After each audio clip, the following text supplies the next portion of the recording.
You've lost weight. You look great. Slight backstory. About 7 years ago, I was forcibly moved out by my father. And after my mother tried to guilt trip me into dropping the associated court case, we went no contact for a while. She and I are on good terms now, but it took a while for us to get comfortable meeting up again. And this interaction occurred during our first meetup after that point. Because of how much this had affected my life, I'd been between jobs for a while and was severely struggling with the poverty of very abruptly having to fend for myself on top of the mental issues caused by the incident. Suffice to say, I was really struggling to have regular meals and was definitely not at 100%. It had been close to a year since she'd last seen me, and due to this intense poverty, I'd naturally lost close to 30 kilograms, 66 pounds since then. I was slightly overweight before and was now just slightly underweight. Don't worry, I wasn't skin and bones.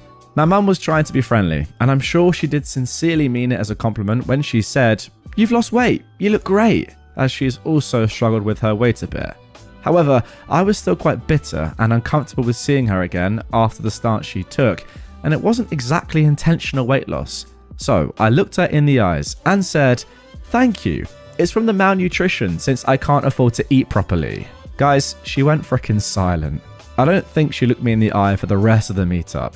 I would never be so bluntly rude to her now since we're on good terms, but she really needed the reminder of how bad my life had become because of the incident. At least she bought me a F ton of groceries afterwards because of it, so I had some proper food again for a while. Yeah, I mean, that's a good thing, I guess, but she can't just like buy some groceries for you in the short term and that makes up for everything that's happened in the long term.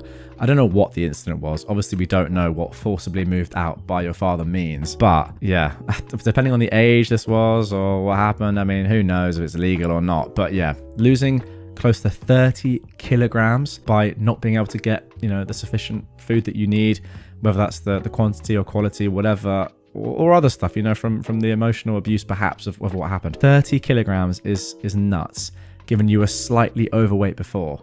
Wow. Like, it's not as if you were, 200 kg and lost 30 and you're still overweight.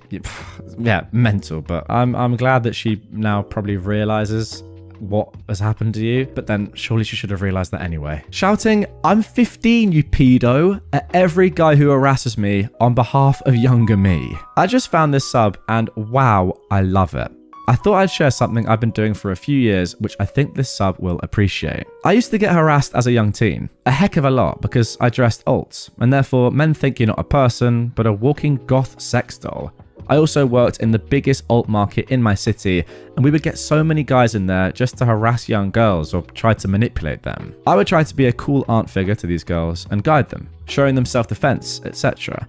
But honestly, the problem seemed to be getting worse and worse. One day, after I'd had to deal with a 14-year-old crying on me because a stranger said he was gonna finish in her hair, I was walking home from work and some guy started shouting the exact same thing at me. Now, I'm pretty lucky in that I don't look much older than I did at 14 or 15. People already said I looked 18. And in that moment, I had a wonderful idea. I turned around and screamed, "I'm 15, you freaking pedo." The friend I was with got the memo and joined in screaming pedo at them. At that point, we'd been walking through the busiest square in the city. Pretty soon other people started paying attention to what we were screaming and joined in till there must have been 20 plus people shouting at the guy with easily 200 others staring. I've never seen someone poop it so quick. It was absolutely hilarious to see him go from feeling so big and powerful to so scared so quickly. He legged it off and dived into a taxi, clearly scared that if he stayed, an angry mob would form around him. It was brilliant. I still do it to this day when I get harassed, if there's enough people around for it to work, and some of my friends have joined in too. Hopefully before too long, the message will spread around them and they'll all become too scared to harass anyone. Well, you know what, OP? I actually think you're doing the right thing here. Yes, obviously they're not pedos because you're over the age of 18, but they don't know how old you are. So yeah, they're running away because they have no idea, and for all they know, you could be under the age of 18. And what if you were under the age of 18 but didn't say anything? It'd be terrible. So yeah, again, kind of like the first story, you've stopped this person from doing this again in the future. So yes, although you're telling a white lie, it's for the good of humanity. Have you ever sucked a D? There was a guy in my small animal care class back in high school who would always ask questions about my asexuality in a condescending tone. You know the ones. How do you know you're asexual if you've never had sex? Are you sure you just haven't met the one yet? How can you be dating, insert my partner's name here, without sex? So you're just fine with being a virgin forever? Almost every day while I sat with our class chickens, I was interviewed on what I do with my parts. His favourite of the questions was, how can you be so sure you're asexual if you haven't had sex? I tried to explain to him multiple times that I didn't need to have sex to know that I was asexual, that it's a thing you feel, or in our case, don't feel, like how someone would know how they felt about being with men versus women, or anyone in between. I used all the analogies I could think of, and he just wouldn't stop. One day, I had enough. Without thinking, I yelled, "Have you ever sucked a D, Mike?" I've never seen any person so shocked, like he'd just been told something that would forever change his trajectory of life. What? Have you ever had homosexual intercourse with a male? No. Well then how can you be sure you're straight then? Huh, Mike? Stammering, he repeatedly insisted it was because he felt such a strong attraction to ladies that there was no possible way he could be gay. Every single time though, I asked him again how he was so sure. Struggling not to laugh, my friend was trying to get me to lower my voice. Look, Mike, now the chickens are scared. You made me scare the chickens. Get back to me when you've sucked a D, Michael. Naturally, I got in trouble, but my teacher was chill and it was nothing more than a good scolding and a 2-week ban from sitting with the chickens. I honestly think I should have gotten in more trouble. I should have controlled my temper. Well, there's no going back in time, I guess. For the remaining 2 months that we shared class together, he never asked me how I could be so confidently asexual. Maybe he learned something that day. Maybe he was scared of incurring my wrath once again. We may never know. I still haven't gotten any word that he sucked a D yet, though. Alright, and here is some chicken tax up on screen right now. I don't think I've ever seen chicken tax before on Reddit, but I will say the chickens look pretty lovely. Especially like the white one. Is that racist? It wasn't meant to be, and it obviously isn't. But I just think the white one looks cute. Not that the black one doesn't. Could this stay in? Yes, because it's not racist. It's just unfortunate that I've said that. There we go, guys. I hope you don't take offense to that. It's just a joke. Well, it's not a joke. I mean it. I thought the white one looks cool.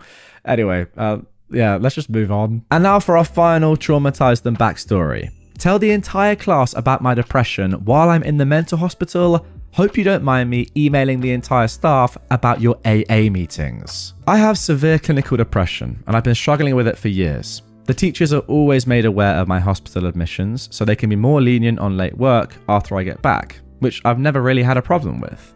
Now, there was this maths teacher I had, let's call her Mrs. R. My dad is a recovering alcoholic and goes to AA regularly, which I'm very proud of him for. When he went to a parent-teacher conference with her for the first time, he told me in the car that he remembered her from AA and was surprised she got a job since she relapsed constantly. Now, I didn't care much about it since everyone has their problems and just decided to forget about him saying it. Now, I had to be hospitalized due to an unalive attempt. It was for about 3 weeks, and during that time, I was doing math work to keep up with her class. When I came back, I realized that everyone acted very off when they talked to me.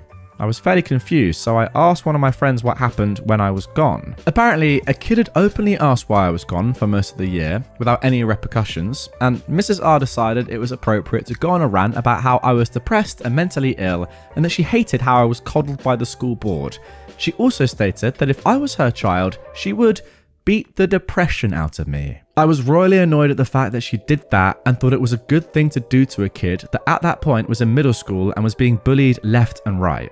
In a rage, I sent a mass email to the staff, stating that she was seen in AA and how uncomfortable I felt with an alcoholic teaching me stuff. Following this, she was terminated because not even the administration knew about her addiction and thought that it wasn't safe for her to be around children. Now, just want to make sure, OP, that you saying following this she was terminated, does that mean she was shot and killed? I hope it does. I fear it doesn't, but yeah, I feel like that is the only reasonable outcome here, is that she was shot on sight. Because the things that she's doing here are a disgrace, and yeah, it's kind of weird that her school wouldn't know about her alcoholism and her alcoholic past, but maybe she just hid it. I mean, that's, I'm sure, what happened, which is crazy to be an alcoholic that isn't recovered and is still, well, relapsing constantly, according to your dad.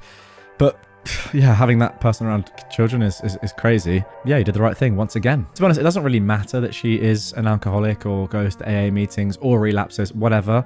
Like, the fact that she's disclosing this to her class, your classmates, and then saying all this stuff that she said, like, it is absolutely ridiculous.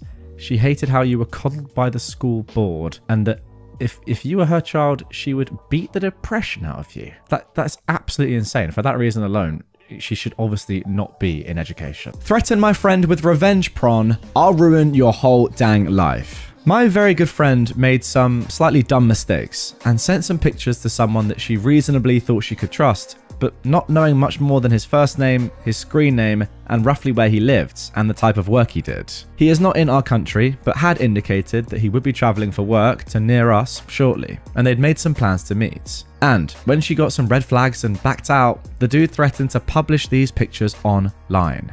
I am, incidentally, an attorney. So, some searching later and gathering up any pictures he sent her of him that could possibly identify him, his online handle led me to a TikTok page, which led me to an Instagram page with his name on it. That led to a LinkedIn page with his place of work that matched a picture he sent with a branded polo he was wearing. Some more searches got me the email of the CEO, the VP of HR, operations manager, and the public relations manager. I just fired off an email on behalf of my client of the screenshots of him threatening revenge prawn, snippets of the conversation showing that username while he sent that exact picture of him wearing his company's branded apparel, links to how I know it's him, along with pictures he's sent her of his motorcycle with the license plate showing, as further proof that it is him. I also included screenshots of him discussing a workplace incident that were timestamped, along with pieces of dialogue discussing how he had sex with an ex at his place of work, and discussing plans to have sex with her in his office as well. I also included a picture he sent her showing his work laptop with his entire Outlook calendar, along with proprietary information, which he sent to prove he was busy,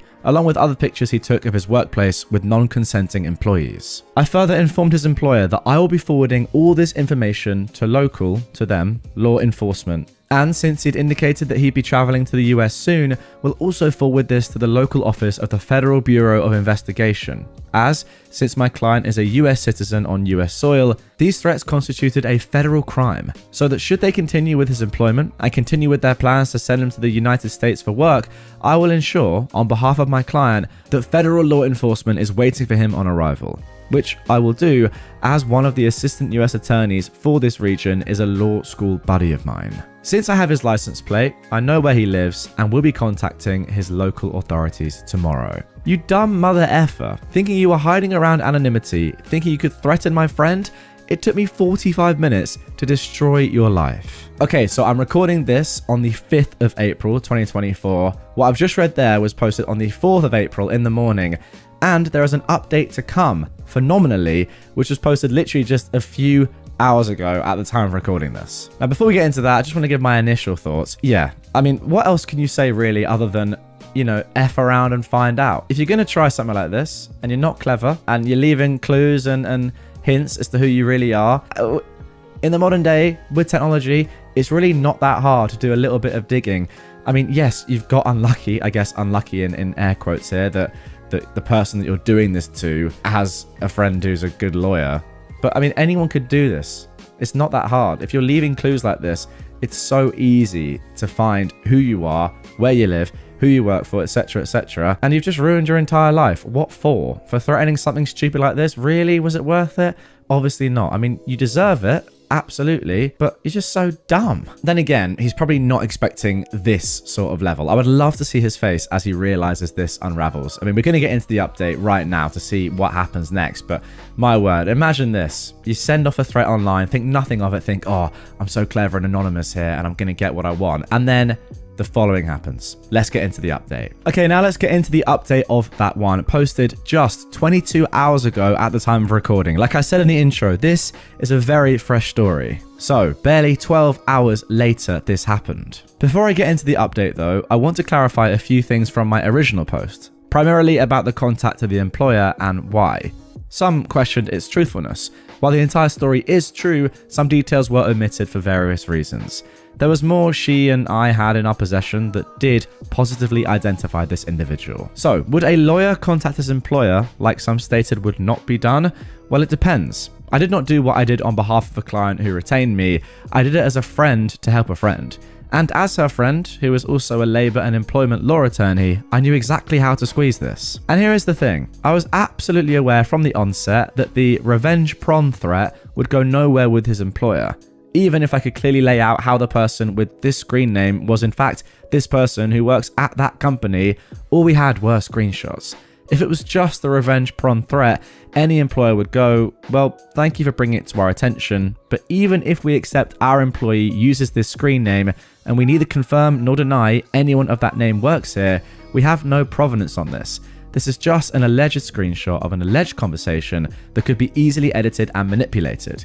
Please feel free to pursue this with local authorities, and rest assured, should we be asked to, we will cooperate fully with any law enforcement inquiry, but we have no further comment at this time. Yeah, I guess that makes sense. These days it's so easy to edit absolutely anything, and I guess that's why a company couldn't really use it. And I know that's what they would say, because that's exactly what I would say. An alleged screenshot of an alleged conversation that was allegedly sent under an alleged username that's allegedly one of our employees. Whatever, dude. Call the cops if you're worried about it. We'll answer them honestly if they come to us. So no, the issue wasn't the revenge prawn threat. It was the picture of the contents of the work laptop, because that can't be faked. There's no way of her or me to create a false image of the actual proprietary information on his work computer unless he sent it. There is no way for me or her to have possession of images taken of his co-workers without their consent unless he sent them. The proof here wasn't that this person broke the law, it's that he sent pictures of company employees and property which would absolutely be verifiable by their IT department that yes, this absolutely is his laptop. That's what would get him fired. So I advised my friend not to block him, to sit back and wait and not respond to anything, but let him dig himself deeper. And respond he did. Oh, and one more update, he's been fired. So with now definitive proof that the individual in the online conversation is in fact this person, we'll forward it all to the local authorities in his country, along with his license plate number. They are more than capable of getting his home address. Well, OP, fair play to you. It's one thing me saying at the end of the first post, you know, it's easy to do this now, to track people down online. It's another thing doing it legally and making sure you know exactly what you're doing and then carrying out what you want to happen so well to, as you say, yeah, completely destroy this guy's life very fairly and very justly in just, what, 45 minutes? I don't really get why people need an extra explanation. I think you explained it perfectly at the start, OP. There are a few weird comments down below. Apparently people were confused. I wasn't confused. I think you explained it perfectly well. And yeah, it was just really well executed from start to finish. Definitely the most professional nuclear revenge that I've seen. Normally we get some crazy stuff that is either bordering on illegal or is just very illegal. This was nuclear because it absolutely destroyed someone's life, but it was so professionally and expertly done, it doesn't even feel nuclear. It just feels right. Okay, now let's move on to our next story of nuclear revenge. How about this for a title? Didn't really want to post on this account, but it's the only one that met the karma requirements. Not too much given away there. Let's go. Okay, bear with me. I'm dyslexic and struggle with writing. Me and my girlfriend moved up to a remote little town a year ago. It's so peaceful and amazing. Best decision of our lives. We were looking at places to buy and we came across a house that was pretty bad. The foundation was collapsing, the roof was collapsing, there was a rodent problem, but it was on 10 acres or something close to that, a beautiful plot of land. My girlfriend falls in love with this place. It's 215,000. Yeah, not gonna go for something that's that bad. I work construction and I don't want to come home to then work again. Now, my girlfriend's friend, let's call her Patricia. Sounds like a female dog name. I never bothered trying to remember her real one. Offered to buy the place and then sell it to us later. Yeah, no. She said we'll talk about it, but I stand on a hard no, and then my girlfriend tells Patricia no. Patricia and her boyfriend, Mitch, that's his actual name. I don't care if he sees this. In fact, I hope they do. Wow, that is a rarity for someone on Reddit to say, no, that is his actual name. No fake names here, and I hope you see this. Already bought the house, thinking we'd buy it from them for more than the 215k. But okay, cool. My girlfriend has her friend moving out here that she's known since she was 3. I told them that if they buy the materials and the tools, and I keep the tools when they're done, I'll do the work for them for no additional cost, because I lost all my tools when we moved. Now this Mitch guy trashes all over me about how he works in finance and doesn't need any help. Okay, whatever. I tell him what he needs to work on first because there are major issues, but I get pooped on again. Okay, let's talk about my girlfriend now. So she has PTSD, BPD, and a couple of other things that I don't remember off the top of my head. She struggles to make friends, so this is a big deal for her. She is super excited. So when they get here, they don't visit her. They don't give any idea that they talk every day and every night, but then they get here and they block her on everything. It absolutely destroys her because she doesn't understand what she did wrong. Now they were upset and were cussing her out because she apparently tricked them into buying the place. She didn't. I told them not to because I was never going to say yes. Now fast forward a year or so. They're on Facebook complaining about all the issues that I pointed out were issues they'd need to fix. So this actual crackhead Mitch is cussing us out. Now I am just tired of this at this point. So I call the city and pretty much rat them out. I say they have plumbing issues, electrical issues, the roof and the floor is caving in, support issues, rodent problem, all of which can get it condemned. So guess what happened? I made a complaint and got it condemned. Then I went to his place of work and filed a report with corporate about his drug issues because he's a financial advisor at a bank and I don't think he should be anywhere near anyone else's money. I hope they enjoy $215,000 worth of debt with no job and nowhere to stay because I'm done getting cussed out and having them drag my girlfriend's name through the mud because they thought they could jack up the price and sell it to us. Damn, what great friends they must be, trying to buy a house for you, but in reality just charge you more than the original price of the house. Terrible people. What I hope is that when the bank gets hold of this house, repossesses it, that they kind of, I don't know, look to resell it to somebody like you for less than the original price.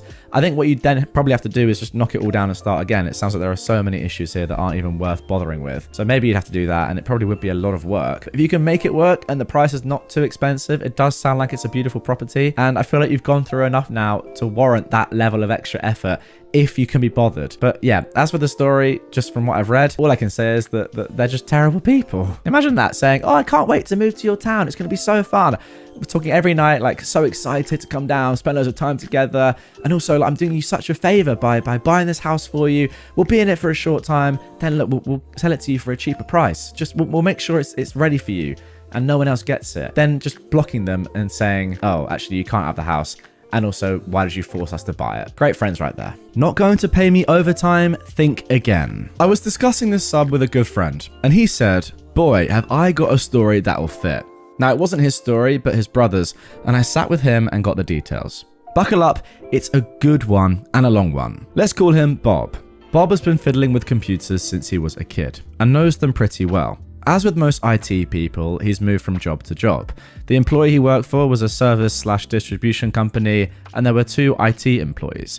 The company was located in Ontario, Canada. About 3 years ago, Bob's employer decided to modernize their software. They had separate programs for dispatching, for inventory, for payroll and finances, and it was complicated moving information from one program to the other. They decided to get an ERP, Enterprise Resource Planning program, and Bob recommended one that he knew inside out from a previous employer. For those of you who don't know, an ERP program handles everything. Purchase orders, sales, inventory, personnel, vendors, customers, all of it. You can run a report and find out which customer has bought the most part ABC in the last year, which salesman has improved his numbers the most, which vendor has the fastest delivery time, which shipper packed the most orders. Everyone in the company used the ERP program, but it was very complicated, and they used the aspects of it that related to their position. For example, the receiver would accept a shipment, verify the quantity, confirm it was received, and the inventory stats would be available to the salespeople if they wanted to look up how many were on hand. The receiver didn't care what the price was, or who the vendor was, he just did his job. Now, Bob was run ragged during the implementation process, but he managed to train most of the employees on their aspects, and after a few months, everything was running fairly smoothly. Bob still got tickets for tweaks in the operation of the software and occasional hardware IT issues. Then the company decided to expand their footprint and was marketing into different time zones. That messed things up. Atlantic Canada is 90 minutes early, so if someone sent an email or an order at 8 AM their time, it would arrive at 6:30 AM Ontario time. Pacific Canada is 3 hours late, so an email sent at 3 PM Vancouver time would arrive at 6 PM. This stretched out the day, so many staff came in early and worked late. Bob would arrive at 8 a.m. and there'd be people that demanded his immediate assistance and were annoyed that he didn't respond instantly even though their request was submitted before his start time. Same with later in the day. His phone would ring at dinner time with people that wanted help right now. They decided to stagger his and his IT colleague's shift times. Bob would start at 6 a.m. and work until 2:30, and his colleague would start at 10:30 a.m. and work till 7. Bob's colleague had kids and refused the shift change. The employer insisted, the colleague quit. That meant that Bob was the only person in the IT department. The employer said they'd looked to hire a new IT guy, but they had trouble finding one that knew the ERP system, and they were offering well under a market value salary. Bob asked for a raise and was denied. Then he wanted overtime, and the employer told him that as an IT specialist, he was exempt from overtime laws in Ontario. Bob looked it up, and the employer was correct. This went on for some time, and he knew lots of IT people socially. They told him what the company was offering, and Bob knew that they wouldn't find another tech. Things went downhill from there. Bob would get chewed out if he missed a call or an email, no matter what time it came in. He had to train new hires in the ERP system, as well as take care of the hardware. He asked repeatedly for better compensation and was denied, so he planned to get a new job. Now here is the revenge. Bob had access to the entirety of the ERP program. When a user signed in, the time was logged, and even if they didn't sign out, after 15 minutes it would log them out anyway. Everyone in the company was on salary, and many of them came in early and stayed late. Ontario labour laws states that even salaried workers are entitled to overtime after 44 hours a week, unless they were managers or supervisors. So Bob jumped into the program and ran a report for each employee that wasn't a manager, all the way back to when the ERP program was started.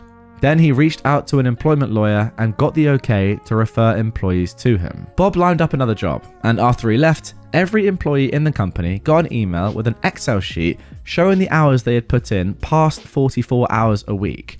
The subject line said, "You're legally entitled to overtime pay," and in the body of the email was the lawyer's name. The poop hit the fan. Almost every employee authorized the lawyer to negotiate with the company on their behalf, and the company had to pay a ton of money.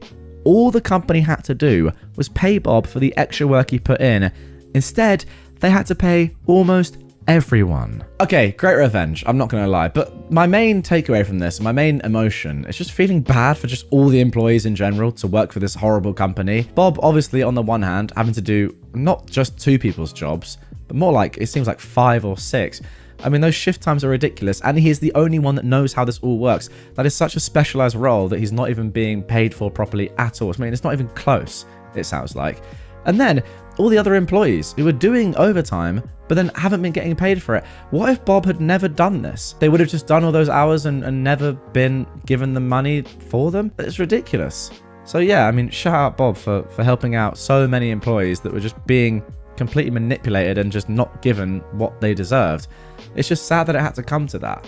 Crazy. Pay the man the money he's worth for his skill, and this would never ever have happened. But then again, you could also say just pay the employees what they deserve and are owed for the overtime, and they'll probably be more happy as well, and it would just, contribute to a much better working environment, and the company would probably do way better because of it. I don't know. It's just a weird one. I feel like it's backwards policy from a company like this, just trying to, scrimp and save money, when in reality you're expanding, you're clearly doing well. Pay your staff more and they'll pay it back to you in terms of output, and yeah, the company will just do better. I don't know. It's just weird business practice, isn't it, really? But great revenge nonetheless. I ruined my ex-boyfriend's life 20 plus years ago, and I just made sure it stayed ruined. When I was in college in the 90s, I met Jake, then a 23-year-old man, through mutual friends. He had already graduated and was planning to move to the opposite side of the United States for grad school, and I'd already been making plans to move with friends only a 90-minute drive away from where he was moving to. We had so much in common, fell in love, and it really seemed like fate, both planning to move 3,000 miles and landing so close together. He had 2 sisters and a younger brother who were all awesome people, and I became instant friends with them as well. Because he was in school and I was working, I would usually go to him to hang out on the weekends. He was renting a house with 2 roommates also in his program. We were young, so money was tight, but we had fun, went for taco dates, and spent a lot of time at his house where he was breeding and selling small animals. Jake was an animal sciences PhD student, so being around animals was normal and I loved it. I met and became friends with his advisor's wife, Mary, who was in her mid-50s, who worked in administration at the university. She is a lovely woman. I'd often have lunch with her when I went over on the weekends. Jake was a teaching assistant, and I met other people in the program and made friends with them faster than he did. After about 2 years of dating, I was at the house one day, laying in bed together, in a state of some undress, and he said, out of the blue, he was concerned I'd been gaining weight and it made it harder for him to be attracted to me. No concern about my health, it was all about him finding me unattractive. I sat up and said, well, then maybe you should make sure there's better food for me to eat than crackers and cheese when I come up on weekends. Even at 23, I didn't take that kind of BS. I had gained maybe 10 pounds since meeting him 2 years earlier and still wore the same size clothes, about a US size 6 to 8. I wasn't going to engage in a fight about it after all. It was his problem, not mine, so I asked him calmly, what is your solution to this? He stared at me blankly and said, well, I guess that you should try to lose weight. And I said, nah, I'm not going to do that, so what are you going to do about it? He said, well, I guess nothing. I wanted to let you know how I feel. And I said, cool, thank you. Put my clothes back on, went to sleep, and drove home the next day as usual. We keep dating, and about 3 months later, he called me and said he wanted to break up after close to 3 years. The reason, and I quote, you don't know enough about science. He felt like he couldn't have a conversation with me about his work where he didn't have to use common names for animals instead of scientific ones. I said, well, that's bull. What's the real reason? He said it was the real reason. He came to see me a month later to return something of mine, and I confronted him, demanding the real reason. He finally admitted that he'd been seeing one of his undergrad students, let's call her Meg, a 19-year-old. He was then 26 and her teacher. I screamed at him to leave. My roommate threatened to throw him off our second floor balcony if he didn't go, and he left. It hit me all at once after he walked out, and I went from rage to stunned laughter. I'd actually met Meg a few times, and at one point, she was at his house for a barbecue and spilled something all over her pants. Jake asked me if I could loan her some sweats. Now I couldn't because I was a size 8, and she was a size 18. There's nothing wrong with that at all, but the point is, I realized he made those comments about my weight to try and get me to break up with him because he was a coward. He clearly liked a big girl. Although, when he said those things to me about my weight, it was 1 a.m. I lived about 95 miles away, and we just had sex, so I don't know how he thought that would go. Even in hindsight, it perplexes me. Did he think I was going to break up with him and storm off into the night and drive for an hour and a half? Anyway, I emailed his roommates. It was the early 2000s. It's how you communicated anything you didn't want to say on the phone. I wanted to let them know that we'd broken up, and they were always lovely to me, and I thanked them for being friends. They both admitted, though, that they knew about Meg and were the ones to demand that Jake tell me, or they would. That is when he broke up with me with the lame, you don't understand science excuse. One of his roommates, a super nice, super cute guy named George, offered to help me get a few things still at their house that he collected for me away from around the house. He suggested I come up for the weekend. We go out and drink, have a good time, all the things that Jake didn't want to waste money on, and I said, sure. So I went up and George let me into the house while Jake was gone. I took photos of all of his animals because while I might not be a PhD student, I paid attention and I knew he had an endangered species in his care. He wasn't breeding it, it was an unreleasable animal that he'd taken in from a rescue organization. There was paperwork he had to submit with a $25 fee, and he refused to do it, saying he didn't want the government in his business. I took photos of that animal, all his breeding conditions, and a photo of an animal not allowed in the state, which was in a tank right next to a window and visible from outside. I then went out for a night on the town with George. We stumbled in early, around midnight, so Jake and Meg, who were watching TV, would see me in a short dress, drunk, and George practically carrying me. I spent the night in George's room. He was a total gentleman, but made sure to leave the room and parade past them in his boxers a few times, and we giggled and moaned loudly so they could hear us. When I went to leave the next morning, Jake said I didn't have to act like a whore in front of him as I ate a donut slowly in my rumpled dress with messy hair, while George beamed at me and then planted a kiss on my forehead. Meg looked ashamed, not quite knowing where to look, and I said, "Have fun with my leftovers," and walked out. I wanted to think that the petty, loud hookup and a few juvenile insults was my revenge. It was not. The next day, I had my photos developed. The good old days. And I called the State Office of Fish and Wildlife. I reported the animals in the house, the potential overcrowding of breeding animals, and the 2 animals he shouldn't legally have at all in the state, and I asked them how to make a report. Well, it turns out that Jake wasn't well liked by his peers in his program, or by his roommates, but I was. George had suggested that he and their other roommate could submit complaints to the university that a TA was sleeping with one of his students and showing her favoritism. The night we were out at the bars, we made sure to tell the story to anyone who they knew. They made sure all the women in his classes knew he was sleeping with Meg. It wasn't a large program. People knew fast that he cheated and was now dating a student. George and the other roommate made sure people knew they had put in complaints. They were sick of Jake's entitled BS. With my full statement made and photos sent to the state wildlife officials, I called my friend Mary, Jake's advisor's wife. She knew about the breakup and the lame reason, and I let her know that he admitted he was sleeping with a student. I'd been emailing with him and he admitted to it in writing, so I sent that to Mary. To say she was not happy about that was an understatement.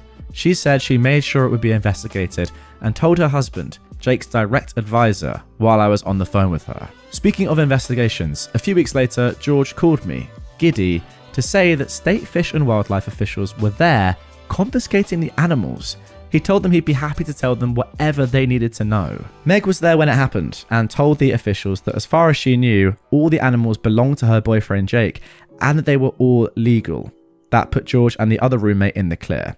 One animal was kept in the backyard, so it was implied to Jake that a neighbour reported it.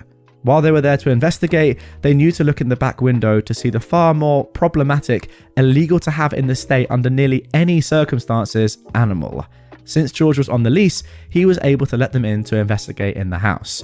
The animals were all in communal areas, and the officers stayed there for a few hours and returned with a warrant to take all the animals and enter Jake's room to investigate. George and the other roommate let them into their rooms with no issues, and they were quickly cleared. Meg apparently couldn't get a hold of Jake, and eventually drove to the university to find him. Remember, no cell phones yet. It was a good day. The only animals they left were some guppies in a fish tank. Now, PhD students need grant money to do research, and a large part of animal studies funding comes from the federal government. Jake had just gotten an EPA grant right around when he broke up with me. So I called the EPA and asked how I would report that a person with a federal grant was being investigated for illegally harboring endangered animals. Long story short, he lost his EPA grant and had to make restitution on what had already been used, close to $30,000. He would never be able to get another federal grant. He avoided jail time on the state charges since all the animals were in good health, but lost all his breeding animals, worth thousands of dollars, since they were collected for safekeeping during the investigation when the 2 illegal animals were taken. In the end, he owed a $15,000 fine and the 2 animals went to a nearby nature centre. For years, I would stop by if I was in the area to visit them. The university revoked his scholarship and fired him from teaching for having an inappropriate relationship with a student.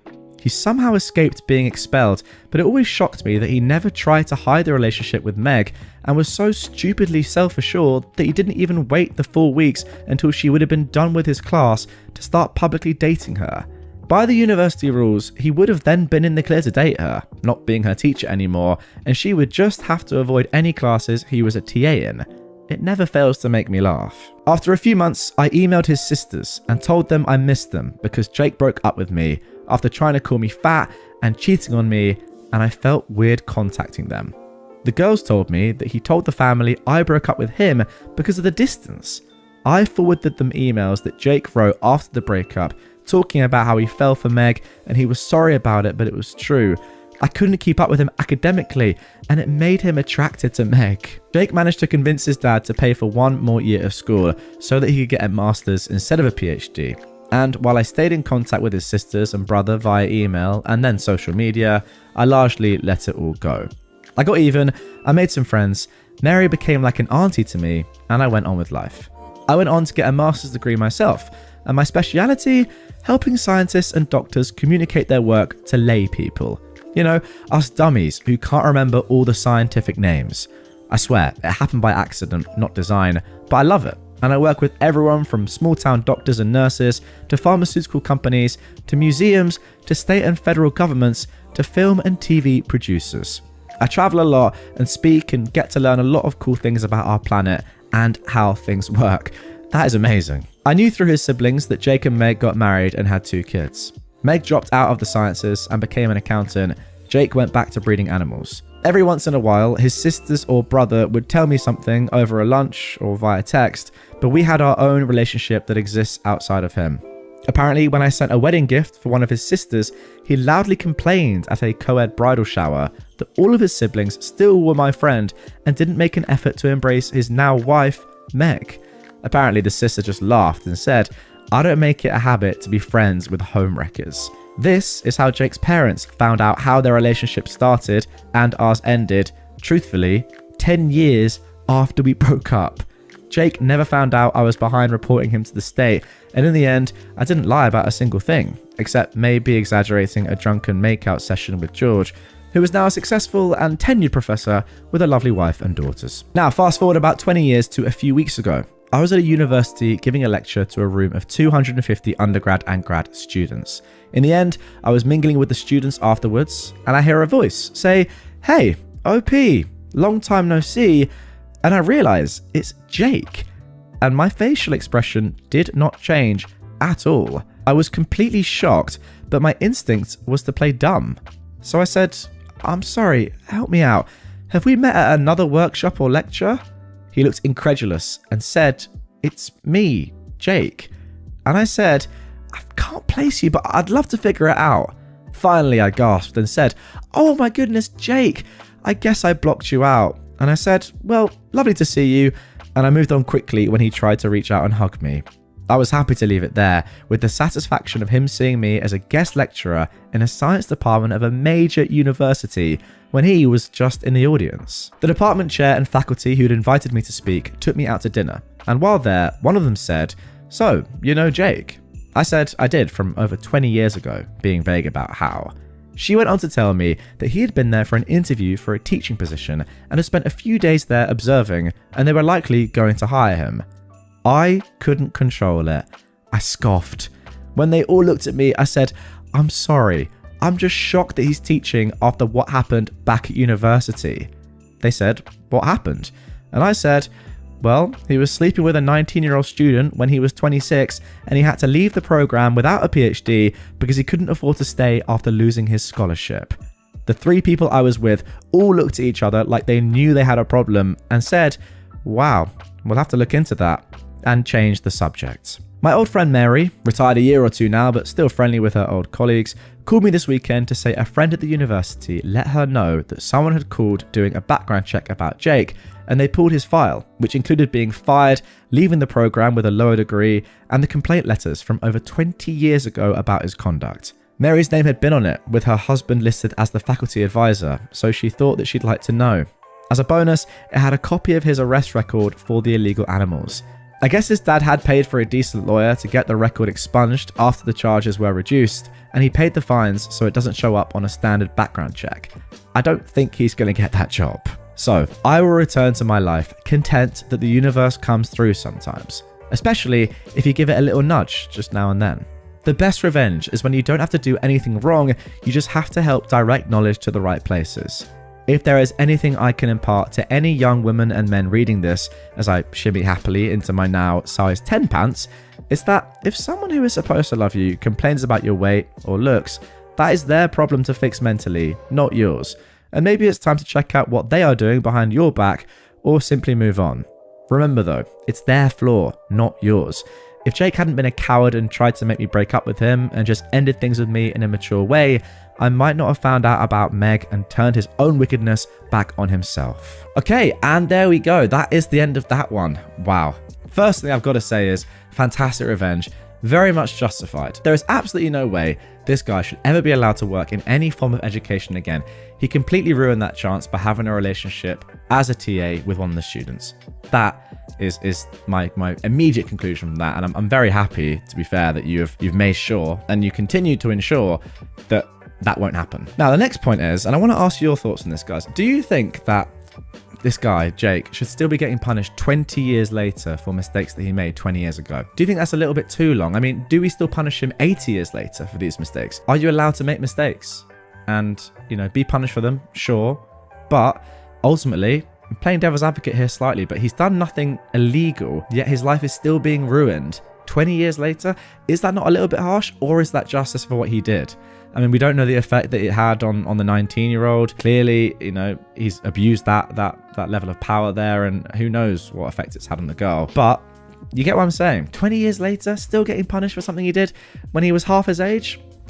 I don't know. Seems perhaps a little bit harsh, but I think it's potentially fair. I also do think that OP, like, let's just make sure that she definitely has moved on and it's not still kind of trauma in her mind.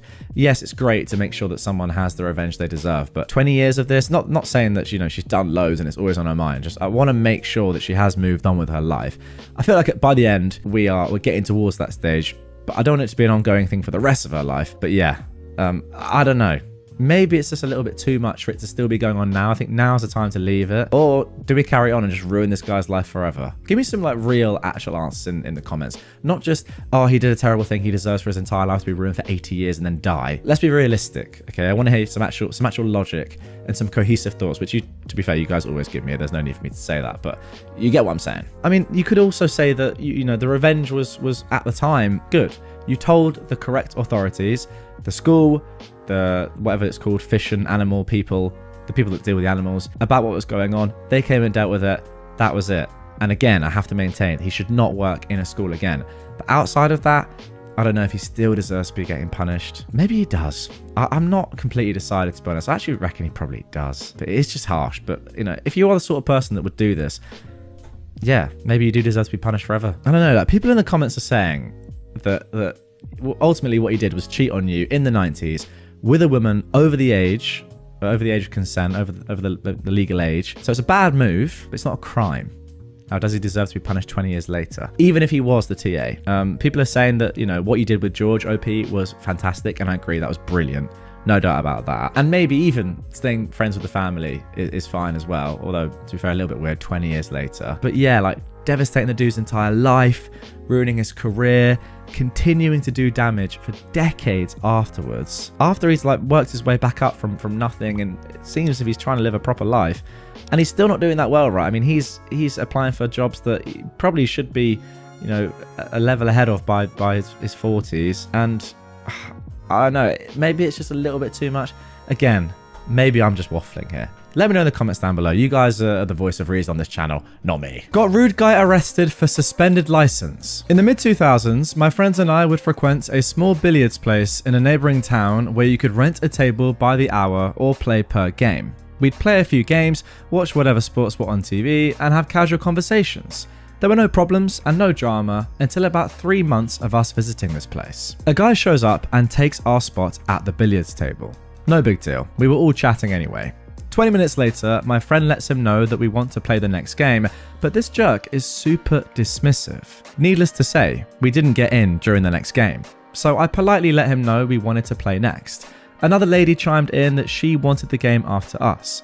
The guy blatantly ignored me and the other woman. Some more time goes by and the guy leaves the table. We see our chance to get in. We put the quarters in and the balls are dispensed, except the green 6 ball. The guy took it to the bathroom with him. At this point, it was ridiculous and we notified the manager. The manager noted it was 12:30 and they were going to be calling last call and closing, so we didn't want to make a scene by kicking him out. He gets us another ball so that we can play. The guy comes out of the bathroom and knows that we realised what he did. He smirks and proceeds to the patio to have a cigarette, bringing along his beer and the green billiard ball. The guy comes back in and tossed the ball he was holding onto the table, hitting a few balls on it and messing up our game. He goes up to the bar just in time for last call. One of the friends I was with suggested we follow him home and each call the highway patrol to report a suspected drunk driver. 3 of 4 of us agree. So when he leaves, we used our trusty Nextel push-to-talk phones and coordinated several calls to the police. We provided details like license plate, vehicle make and model and colour, and mentioned the car nearly hit another vehicle, was swerving between lines and driving erratically. This was under a 15-minute plan. We had no idea where the guy lived, but suspected it was close as he was visiting a neighborhood place, so our time was limited. The one guy who didn't notify the police tailed the jerk and called us giddy when a police officer pulled between him and the guy and turned on his lights to pull him over. The police blotter that week included an arrest of a guy who was pulled over after multiple calls of erratic driving. He wasn't arrested for DWI, but instead for driving on a suspended license. Well, there we go. Dealt with phenomenally well. I'm actually quite interested to know how this guy wasn't done for drink driving. Maybe he did just have a couple of drinks and that was all. But still, I'm not sure I'd necessarily advocate that, even though it's within the limit, just about. But yeah, good to see that you guys got some justice, because what kind of guy does this? I mean, seriously. Like, fair enough if you want to play an extra game. I mean, is that even fair? I'm not sure. You know, if you want to play 2 games and you say to people, listen, I know that you're waiting, but I really just want to play another game. No, I mean, even then, you should just give the table up. Sorry, you should. But then what he did after that, taking the green ball to the toilet. I mean, what? I've never heard of someone doing that. And then ruining the game, the next game, by chucking it on the table just for the sake of it. Why? I think he deserves to be arrested just for that pettiness and just being a jerk in general. Good revenge. Okay, that's going to do it for the first story of revenge in this episode. Let's move on to the second. Now, I want to give a little bit of context here because it might seem like it's a little bit boring and professional and mundane. But trust me, this isn't one of those. It's really, really good and the justice is excellent. It's definitely one of the most well-written pieces that I've read in a while. And it's about someone that we all kind of hate, right? Landlords. I think we can all generally agree that landlords aren't the best. They're sometimes extremely difficult to work with and yeah, deal with. But you may think that residential landlords are bad. Actually, in this situation, we have a story about a commercial landlord who is absolutely horrible. Without further ado, let's get into it. A lawyer's pro-revenge on a landlord. Landlords are jerks, generally speaking. Everyone knows that. But if you think residential landlords are bad, they are nothing compared to commercial landlords.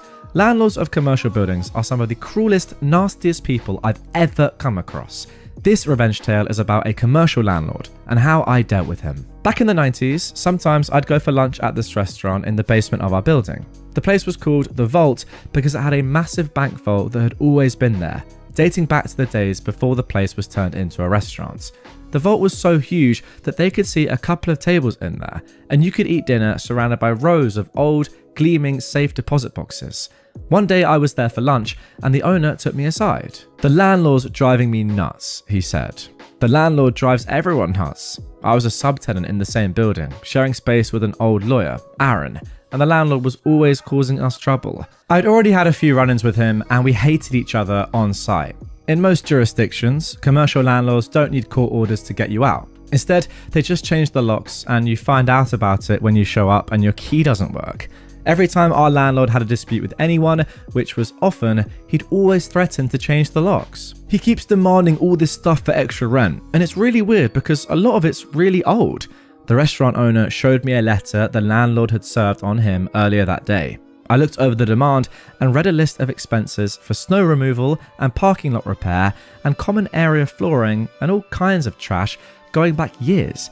I read it all the way to the end, and there it was. The usual clause saying he was going to change the locks if the tenant didn't pay this and do that. From the wording of the demand, it looks like you've been fighting a while. Why did you wait before consulting a lawyer? I asked one of the lawyers I know and he said it's hopeless. He told me the lawyer's name. It was a guy I knew with a trashy real estate practice who'd resorted to taking little legal aid cases to keep the lights on when the market tanked in '89. Did you do something to make the landlord hate you? I asked. Because this is a bit over the top, even for our jerk landlord. He knows I'm moving the restaurant. I think he's trying to grab as much money as possible before I go. Plus, he's giving me grief over the vault. He won't let you take it with you? Are you kidding? It weighs almost 100 tons and I don't need it. But the lease says I have to remove it and that I also have to restore the building to what it was before there was a vault. That would cost a fortune. The jerk landlord says if I leave the vault behind when I move, he'll sue. "Send your lease up to my office and let me look it over," I said. I finished my lunch and when I got back to my office, the lease was waiting for me. It was just as bad as the restaurant owner said. The lease was a renewal of a renewal of an assignment of a renewal The original documents dating back to shortly after World War II, when a bank first leased the place and the vault was installed. Somehow, the landlord had suckered the restaurant into taking over a lease that left him liable to remove a bank vault at the end of the term. That is crazy. No big deal, I thought. The restaurant can default and all the landlord can do is sue a shell company. But when I got to the last page of the lease, there was a guarantee clause. The restaurant owner had personally guaranteed the lease and he was on the hook for removing a vault weighing 100 tons and then fixing the place up. It would cost a fortune. To be fair, moral of the story so far is you've got to read the contract in full for anything like this because, wow, being personally liable for a 100-ton vault is crazy. The case was hopeless, of course. That was obvious right away. But then I thought about the jerk landlord with his demands and his threats and his rent hikes, and I asked my brain to do me a solid, which it promptly did. I picked up the phone and called the restaurant owner. I'm screwed, right? You're calling me to say there's no way out. That's what my commercial lawyer already said, but I just thought I'd ask. Well, I can save you, but it's going to cost. How much? 5,000 in legals and another G note for the agent. Agent? What kind of agent? Real estate. Send up a check, certified, and leave the rest to me. The check hit my desk in less than an hour. I went to Aaron's office. I need a real estate agent, I said. You buying a house? Nope. Selling a house? Nope. By this point, I'd been sharing space with Aaron for almost 5 years and he knew me pretty well. You pulling one of your stunts again? He asked. Yep, but nothing that will get you into trouble. Alright, I know a guy. Aaron knew all kinds of guys, and that's one of the reasons he eventually got disbarred. But he knew a guy, and he gave me the agent's name and number, and the next day I paid the agent a visit. I told him what I needed, and we agreed to terms. I gave him some papers and the cash for his fee. A few days later, I was again at the vault for lunch. The owner saw me walk in and greeted me himself. The landlord's here, he said. Why? For lunch, and to be a jerk. Let's sit in the vault room so I don't have to look at his face. He took me to the vault room, and with the door almost completely closed, we had a consultation while we ate pasta and drank red wine. That's pretty elite, by the way, I've got to say. Imagine that. Sitting in a vault, having pasta, drinking red wine. That's like movie scene right there, but I guess the circumstances aren't great, to be honest. So I said, we're making demand on the landlord, munching on spaghetti carbonara. Demand? What are we demanding? I pulled a document out of my briefcase and passed it to him while I sipped my wine. We're demanding that the jerk landlord release all the restaurant equipment, all the fixtures, the ovens, the freezers, the ventilation, everything you need to run a restaurant. The lease exempts all that stuff. He can't stop me taking what I want. The only thing that matters is the vault, and of course, I don't want that. But I shook my head. You need the vault, I said. And we're demanding that he release the bank vault as well. We're insisting that he let you take it out within 7 business days. You think you can beat the landlord with reverse psychology? You think if you treat him like a 2-year-old, you can manipulate him into doing what you want? Well, we'll find out soon enough. He's had the demand for a couple of days now. The restaurant owner dropped his wine glass and it shattered on the marble floor. You already gave it to him, he said. He got up, swung open the vault door, and called for the waiter to clean up the mess. Let's see what the landlord has to say, I told him, and we walked over to the landlord's table. The landlord was a big, beefy man with a big appetite. He sat alone, eating wolfishly and with his hands. My client needs an answer today, I said. The landlord looked up at me as he chewed noisily. I'm the vault's lawyer, I said. I gave you a demand the other day. My client needs an answer right now. He needs the vault for a new place and he's got to make arrangements. Your client could forget about the bank vault, he said, wiping his massive greasy hands on an already soiled napkin. But you can't do that, I said. My shock was feigned, but the restaurant owner's jaw dropped for real. The landlord laughed at us. I'm the landlord. I can do what I want. I'm going to need that in writing because my client might sue, I said. Sue all you like, the landlord told me. Sue till you're blue in the face. He told me that I'd have a formal response by the day's end, and then he told me to go away and let him finish his lunch.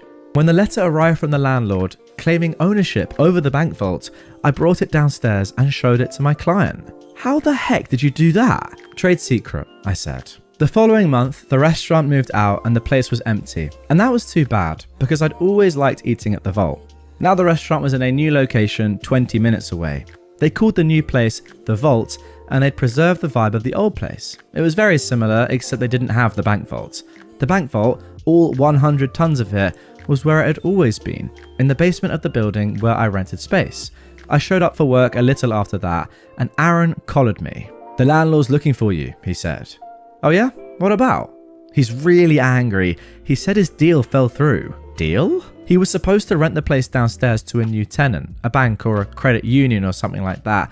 They were supposed to come in to sign a lease, but they didn't show up. "And what's that got to do with me?" I said to Aaron.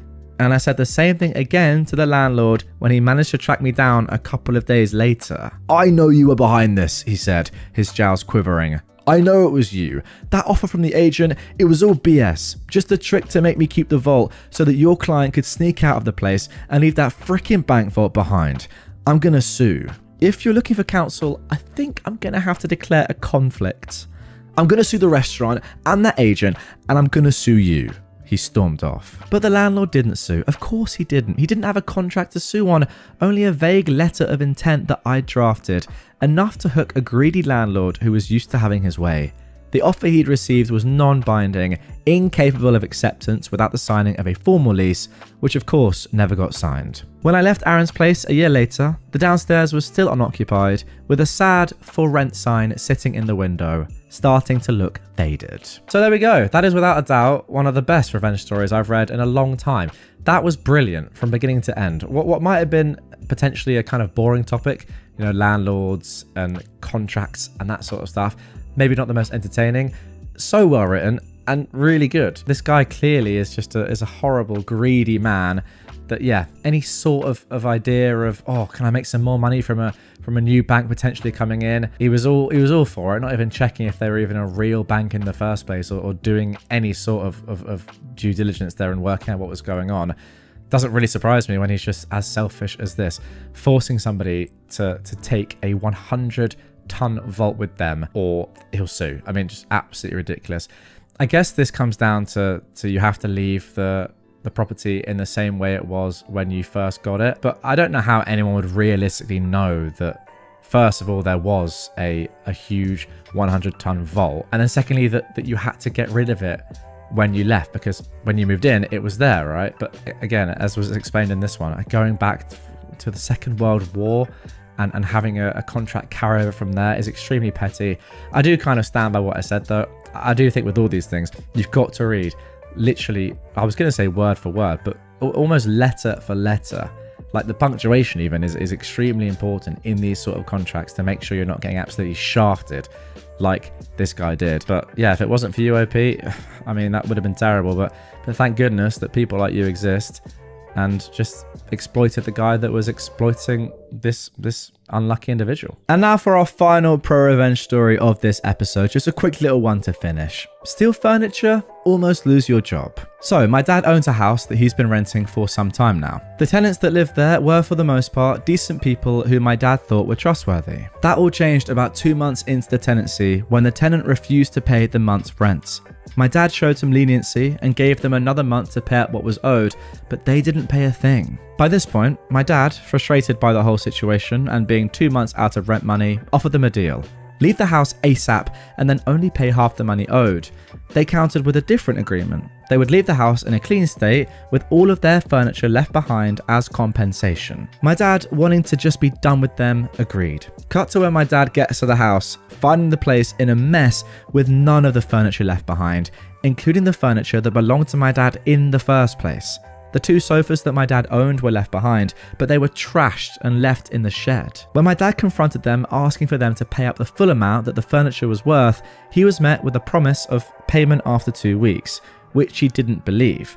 And when he requested they pay earlier, he was met with "good luck getting your money," followed by laughing emojis. This made my dad angry, and he decided that he wasn't going to let this slide. My dad knew that the tenant was a Christian pastor of a church, and his son also had some job related to the church. My dad contacted the church and explained everything, from how they hadn't paid him rent money to stealing the furniture and trashing the place. The church was somewhat interested about this behavior. The next day, my dad gets an angry phone call from the tenant's son, cursing at him, asking him what he thought he was doing, contacting the church, saying he was being unfair. My dad hung up on him, only for him to attempt to ring 10 times afterwards. From what we could piece together, the church had told the pastor that if he didn't settle things with my dad, him and his son would lose their jobs. My dad received the full amount for the furniture that same day and agreed to back off. My dad later said it was never about the money, but the way this guy treated him and his values. My dad, being a Christian himself, was disappointed. There we go, a nice little one to finish on there. I do have to say that it's embarrassing that these healthy, Christian people who work for the church have this attitude. Does that not go exactly against what they're preaching? Surely it does. Like, how can they go to work each day? Like, you're a pastor, and you are going to work each day preaching, knowing that you're doing this at the same time. How can you live with yourself? I think it's kind of people like this sometimes that give not just the church, not just the Christian church, but just religion in general a bad name, when in reality it's just these horrible individuals doing things. But then you hear stories like this quite often and you're just like, why? How can somebody be in this position and do something like this? But I guess it happens all over the world in every single sector. But yeah, normally, like, I thought that the church would usually pay for their residents, but I don't know. Maybe they weren't, or maybe they were, and these two were just, pocketing that and then just, using it for whatever they wanted. I will say though, shout out your dad, because he is a very, very good man. Sister wants to walk down the aisle at my wedding. We use that to our advantage. Here I am, writing this long tale on my honeymoon, but it does feel cathartic to finally type it out. And my husband is way more excited about this than the resort drinks. Anyway, this is a throwaway account because I don't have a Reddit account, and my husband, the Reddit fanatic, said he doesn't want this associated with his main. As to why the Reddit guy isn't the one writing this, it's because he said, since it's my family, I should be the one with the honor of posting the story. But he is looking over my shoulder to help out. So, I think first it's necessary to give some background to explain how this behavior reached this level, and why our responses were as they were. So ever since I could remember, my parents loved my sister more. I don't mean in subtle ways either. If my sister accused me of something, they'd believe it and punish me. If I accused her, they wouldn't believe it. Even if there was undeniable proof, they'd still give her a lesser punishment and try to find a way to scold me in tandem. My birthday cake had to be a flavour that she wanted. Hers did not. And my parents always denied knowing that I didn't like that type of cake. They always bought her a bit more than for me. We went to where she wanted, even if it was an event that should be about me. My sister grew up spoiled and didn't like me. She just used me as a punching bag. But at first, she mostly ignored me, and then it got really bad when we were young teens. I'm not sure what the cause and effect are, but she found herself with no friends, and her behavior got worse. Did her friends move? Did they ditch her because she was mean? I don't know, because we were never close, and my parents loved to boast about her achievements, but never ever mentioned any of her issues. Whereas with me, they loved to bring out any flaws of mine constantly as teasing material. I only knew she had none because we went to the same school, and I noticed her no longer walking around with people. So anyway, she had no friends, and I did. I actually used to be decently popular. My sister realized that, and suddenly I stopped being the occasional punching bag to a hated person that she needed to take down at all times. She started accusing me of more stuff. She accused my friends of more stuff. My parents stopped allowing me to hang out with anyone, the excuses ranging from, they're not good people according to your sister, to, why are you trying to leave us? Why can't you be like your sister and enjoy family time? What saved me from complete isolation was my extended family. Most of my family lived in the same hometown, and I got along with my cousins despite some age difference. At one gathering, they invited me over to something, I don't remember what, and I sadly replied that I'm not allowed to go anywhere. When asked why, my kid self with no filter replied that it was because I wasn't allowed to have friends since my sister didn't have any. Well, that reached the adults, who apparently tore my parents apart. Later I was scolded for lying and I was grounded, as if I had anywhere to go, for a month. But after that they allowed me some leeway, so it was worth it. And my sister changed schools. I guess the humiliation of extended family knowing her social status was bad, she demanded to be changed. And my parents immediately obliged, even though it cost them more since the school was further away. But she made friends at the new school. However, she never went back to the previous status quo of mostly ignoring me. I guess having felt the power of how badly she could screw with me and anger that I told family she had no friends, she never let me go. My life was still bad. Her friends would come over and bully me, and my parents called it light teasing. I never called friends over because my parents were awful hosts to them, or my sister would accuse them of taking stuff and they'd believe it. I did become close to my cousins though, since my parents never dared do any of that to family. And then I got my first boyfriend. I didn't want to bring him home at all, but my parents insisted. Well, at one point we were separated and he came to find me to tell me my sister was flirting with him, by which he meant she came over with skimpy clothing, batting her eyelashes really badly, and started telling him how bad I was and how good she was. He was irked and ran off to find me. Of course, my sister told my parents a different tale, that my boyfriend had instead tried to flirt with her, but she naturally refused, since how could she do that to me? And guess who my parents believed? Now, my boyfriend wasn't perfect, but I immediately believed him, for a mean reason. But remember that back then I was a teen and suffering from the unfair bad treatment. I was very resentful and moody, and now hated my sister as much as she hated me. Well, that surely is fair enough. Anyway, with that disclaimer out of the way, let's talk about looks. I hadn't mentioned them yet because they weren't relevant. My parents were, well, are overweight. And since they like showing love via food, giving you more food, buying treats, etc., my sister was and is also overweight, whereas I was and am not. In fact, I've always been kind of skinny because punishment often included no treats or snacks. Obviously, weight isn't what matters, personality is though. But my sister even then was already rude and spoiled. Even her flirting attempts were bad because she never learned to work for anything since she could demand and my parents would deliver. Added to that, the fact that she didn't look like some sexy model, even my self-conscious teen self didn't believe that my boyfriend would try and cheat on me with her.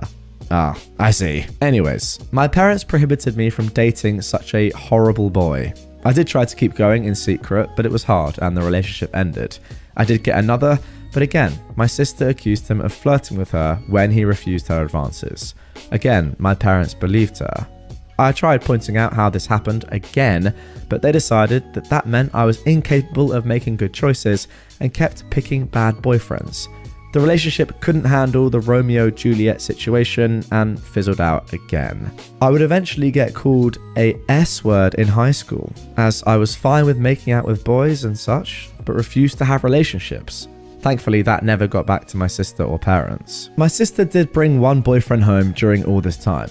He was paraded with pride, and my parents spent every second telling me how good he was. And why couldn't I be like my sister and find myself someone like that? Until he stopped showing up, and suddenly he was a conniving, insert any swear word here, that tricked my sister. Oh well. And the unequal treatment continued at this time. She had more spending money, her curfews were much better than mine, she was free to go anywhere at any time while I couldn't. If I pointed that out, my parents would say it's because she's older. But when I reached that age, I still didn't have the same treatment she had. And when I pointed that out, they deny they ever said that or claim it was because I couldn't be trusted like she was, using my sister's accusations against my boyfriend and friends as proof of my bad judgments. Time goes by and it's time for my sister to graduate. She was accepted into a college, not a very well regarded one, and she had no scholarship or anything. Again, because only her achievements were told to me, I don't know which colleges she even tried for, so I can't say how badly she was rejected. I do know her grades were bad in school though, because whenever she got a B, we would celebrate.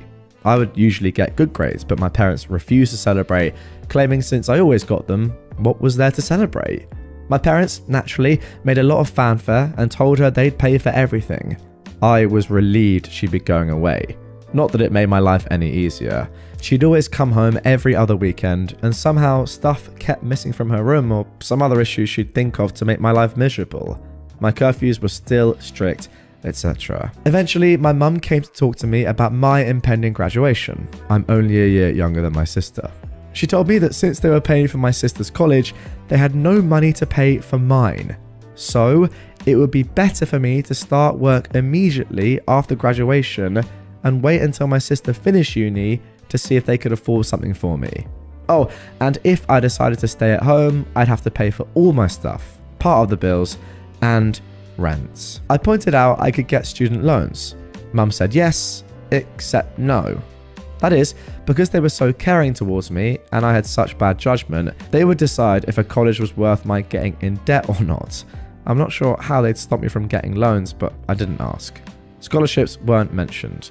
They had no idea what my grades were anymore and never believed in my capabilities. Anyway, I didn't bat an eyelid. I simply said, okay. My mum clearly didn't expect that and kept pushing. Maybe she hoped that I'd throw a tantrum so they'd have an excuse to not ever pay for my college, but I said nothing except I understood their position, thanked them for caring, and that was that. My dad later tried the same, but I also refused to be emotional. You see, after a lifetime of their terrible parenting, I never had any expectations towards my education. I knew they'd find an excuse to not pay for mine and make my life miserable. I never believed they'd eventually pay it if I worked and waited for my sister to graduate. I'd been preparing for college for a long time. I could barely go out, my friendships were slim, so I had a lot of time to study. And study I did, because I saw college as my only chance to be free. Well, the time came and I worked my butt off and got a scholarship. Not to anywhere like Ivy League or anything like law or medical school, but it was a good enough course in a decent college with a full scholarship. Knowing my sister would hate it and try to stop me via my parents, I put my achievement on social media at the same time I told them, even forced myself to thank them in the post. Now they couldn't forbid me from going, as they'd have to explain to family why not. Initially, they were even a little proud and boasting about it. And then I guess my sister got to them, and they changed gears and even asked me if I was sure I wanted to go. They let slip that my sister wasn't doing well in college, and since she was smarter and had better judgment than me, I'd suffer worse. I obviously stuck to my guns. They weren't happy, but couldn't do anything. College was my savior, and I started being happy. I still contacted my parents and visited on holidays and such, but since they refused to pay for anything, I could excuse not going a lot due to money. During this time, I avoided introducing any man to them, and my sister stopped going to college. I know she didn't graduate because, again, they'd have made a fanfare about it. She moved back home, paid no bills or rent, but it's different, my parents said, and started working at the same company as my mum, obviously thanks to her pulling strings. This was all sold to me as a source of pride. Oh well. Almost there, I promise. I met my husband around this time. You know those people that say, if I was in X situation, I'd have done something? My husband is the type that really does. I'm the person that is meek and a doormat in any situation, and then can't sleep at night wishing I'd done something, had thought of something witty to say, etc. I'm the person that can't help but cry when I'm angry. My husband is the guy that claps back immediately. He loves drama, in that he loves to resolve it. He's the guy that if he doesn't immediately reply to a slight, you better start worrying, because he won't forgive and forget. He's just stewing something worse for revenge. He is the one that wanted me to post here, and wanted me to post on nuclear revenge as well, but decided what we did wasn't actually nuclear. People were baffled I got together with him. But just because I was incapable, thanks to my upbringing probably, of acting like him, it didn't mean I didn't like him. I love that my husband does what I can't, and he treats people well as long as they do the same to him. When we discussed marriage, we decided we didn't care much about the ceremony due to our budget, as we'd rather spend it on a dream trip to Europe for our honeymoon. As for where to do it, since his family was spread out and mine was still mostly concentrated in my hometown, we decided to do it there. We weren't living too far off either, so we could take some long trips during the weekends to manage stuff. Plus, there was some work flexibility, so we could stay in my hometown for a bit too, if needed. We sent out the engagement announcement and the save the date for a few months later. Well, at this point, my parents naturally demanded they meet my man. I wanted to grow a spine and refuse, but I was having a hard time. The distance had made me think that maybe my parents weren't so bad. Well, my husband looked like I cancelled Christmas when I told him I would at least ensure they were never alone with him. See, he'd been getting ready for this. He even bought a high quality recorder that he could hide in a pocket to record it all. He was stoked, thinking of all the ways he could refuse my sister's advances, insult her, and then spread the recording of her attempts to my family. So, off he went alone and excited to meet them, and came back later euphoric. Babe, you won't believe the awful stuff they wanted. Babe, we can screw them over so bad. There's so many possibilities. I was confused and I wanted to hear the recording, but he, smartly, told me it was better to listen to him first, or else I'd misunderstand him. Well, he went there. And instead of the flirting, my parents and my sister sat him down. After some grumbling about not being okay with him, my judgment, etc., they proclaimed they were willing to pay for my wedding. On one condition. My sister would walk down the aisle on my wedding first in a wedding dress. Their excuses were that it wasn't okay for a younger sister to marry first, so it was only fair if my sister had at least the experience of it. At my venue, with pictures being taken and the dress, and she'd have a cake later too, etc. And now guys, OP's husband takes over for a second, writing his parts. Hey, vengeful husband here. Hell hath no fury like a prorevenge / instant karma / nuclear revenge lurker when his beloved is scorned. That said, as much as my wife, teehee, she's my wife now, paints me as this quick-witted dude, I admit my neurons all but short-circuited when those folks legit suggested that trash, like some sort of great freaking gift. Even Troy would rather take in the horse a second time, methinks.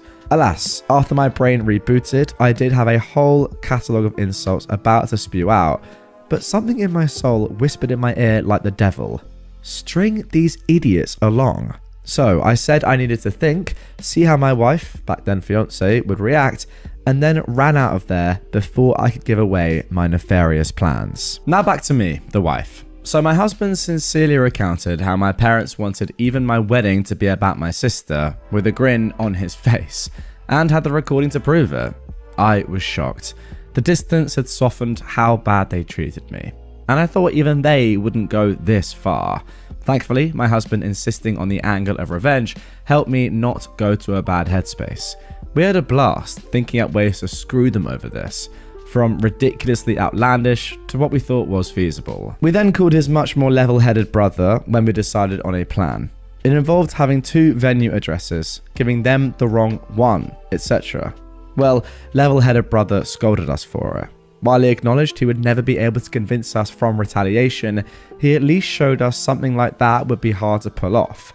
Some of our other ideas were also at danger of getting sued. So we eventually settled for the most benign plan.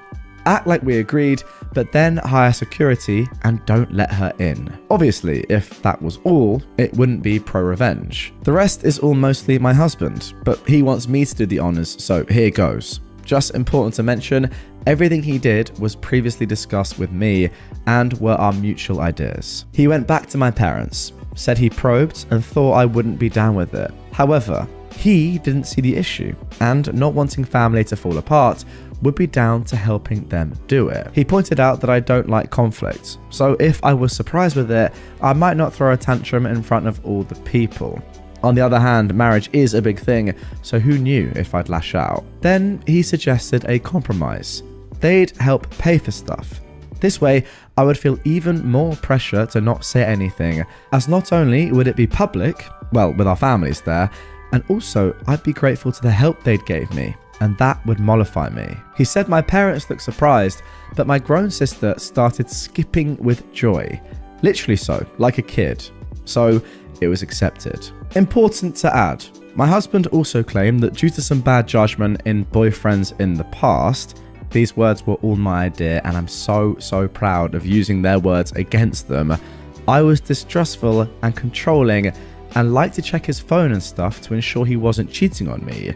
As such, it was imperative that nothing of this plan was ever put in any writing. For any discussion pertaining to my sister walking down the aisle before me, he'd go over to their house to talk. That is genius. And so began the months of deception, where my parents and sister thought they were tricking me, and my husband and I really were milking them. How? Well, rather than pay for the wedding than lay low, of course, my parents wanted input in everything. For some stuff that meant a lot to me, the songs and colour palette, my husband would convince them to let it go to keep me in line. But since we never really cared for the ceremony to begin with, everything else was game. Or so they thought. What we did was thus. We'd go, say, to check the drink and menu options. We'd then accept the lowest or second lowest priced option. My husband would then secretly take my sister there to also try it out. then sigh and say it's a pity we don't want to abuse my parents' goodwill so we wouldn't get the best options. Cue my sister demanding my parents pay for the best. My parents would then tell me not to worry and they'd pay for the most expensive.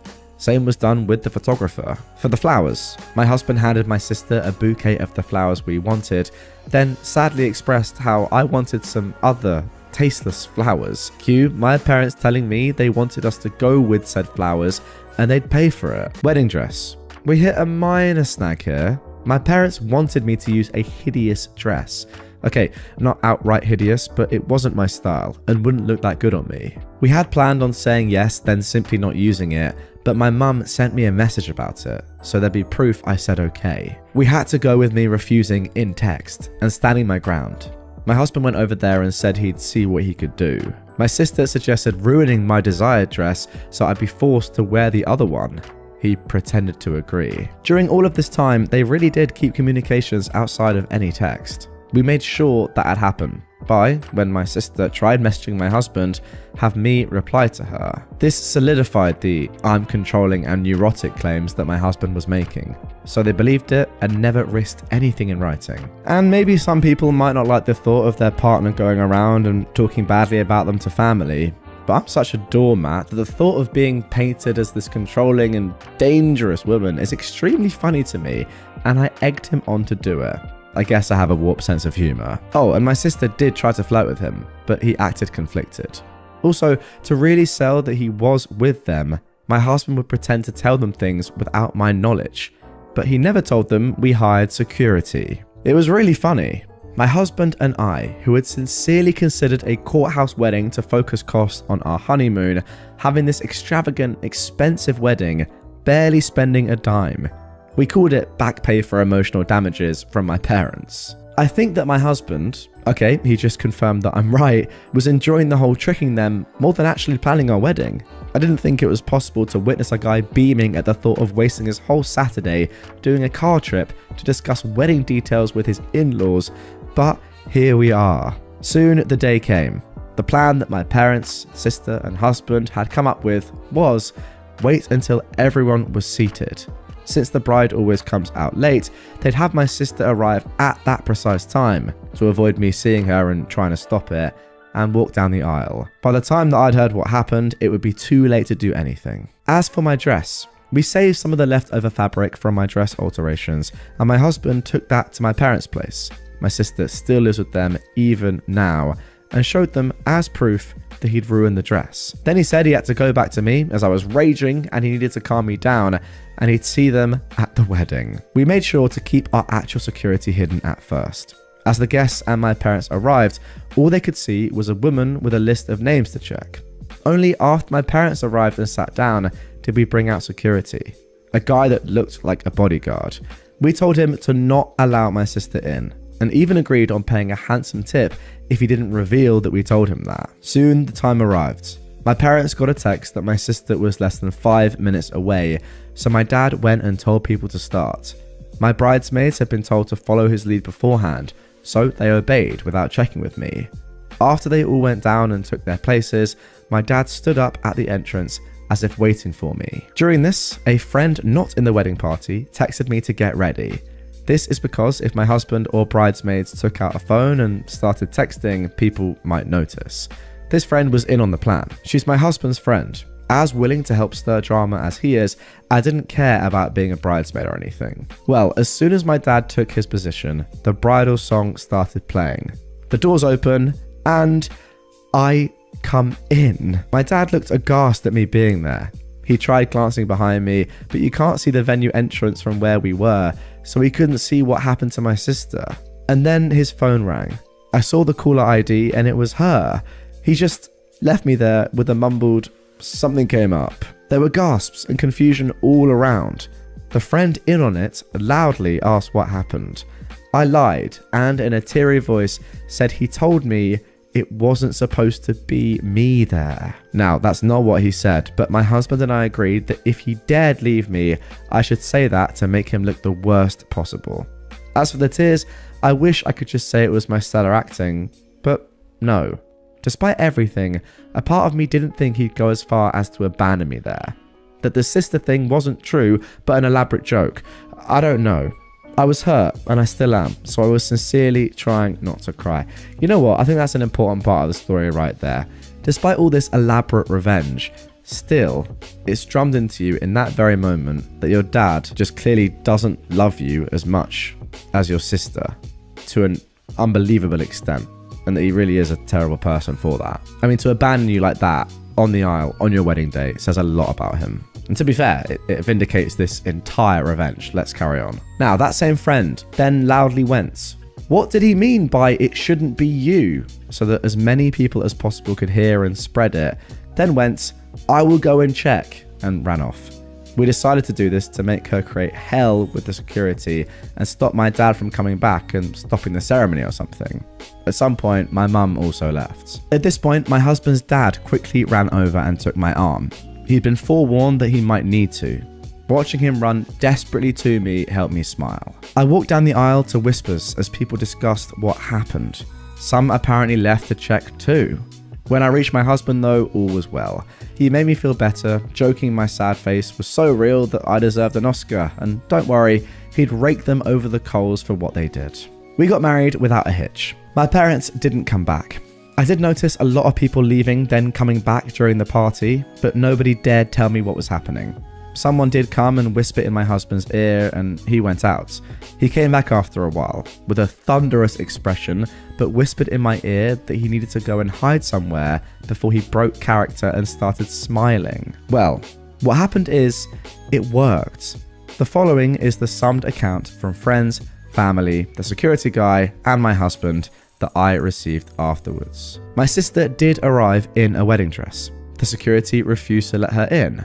Per our agreement, he claimed she must be in the wrong venue because there was already a bride. And yes, we tipped him really well as promised. My dad went there and tried threatening him with police, claiming that he'd never heard of him, so he couldn't be working there. The security agreed to the police since he was hired by us and was just doing his job. My dad realized by then it would be too late and tried to demand that he let my sister in. At this point, my friend came over and started shouting and insulting my sister, asking what was going on, basically stalling. My mum soon came out and eventually other people did too. At this point, the wedding plan was bust. All my parents could do now is damage control, as everyone that learned about it was aghast that they'd try and pull it and screaming and berating them. The three naturally said it wasn't a secret and then threw my husband under the bus. At this point, my husband was summoned. When he came over, he put on his best look of confusion and denied. To quote him, "Gaslight, gatekeep, girl boss." He denied having ever agreed to something so ridiculous. When they insisted that he did, he demanded proof. And of course, they couldn't produce any.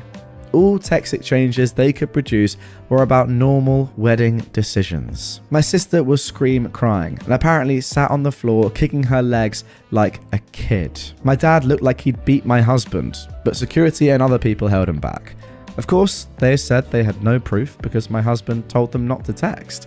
My husband laughed and said, "Wow, how convenient, huh?" Then again repeated, why would he ever agree to something so screwed up?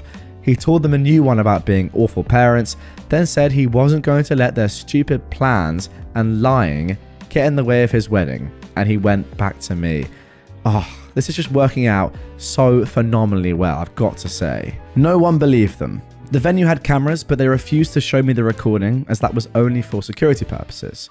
But some people filmed parts of it. Watching my parents and sister get ripped apart by any and everyone that came out to check the drama was delicious. After years and years of being accused of stuff and not believed, to watch them have a taste was one of the best wedding gifts.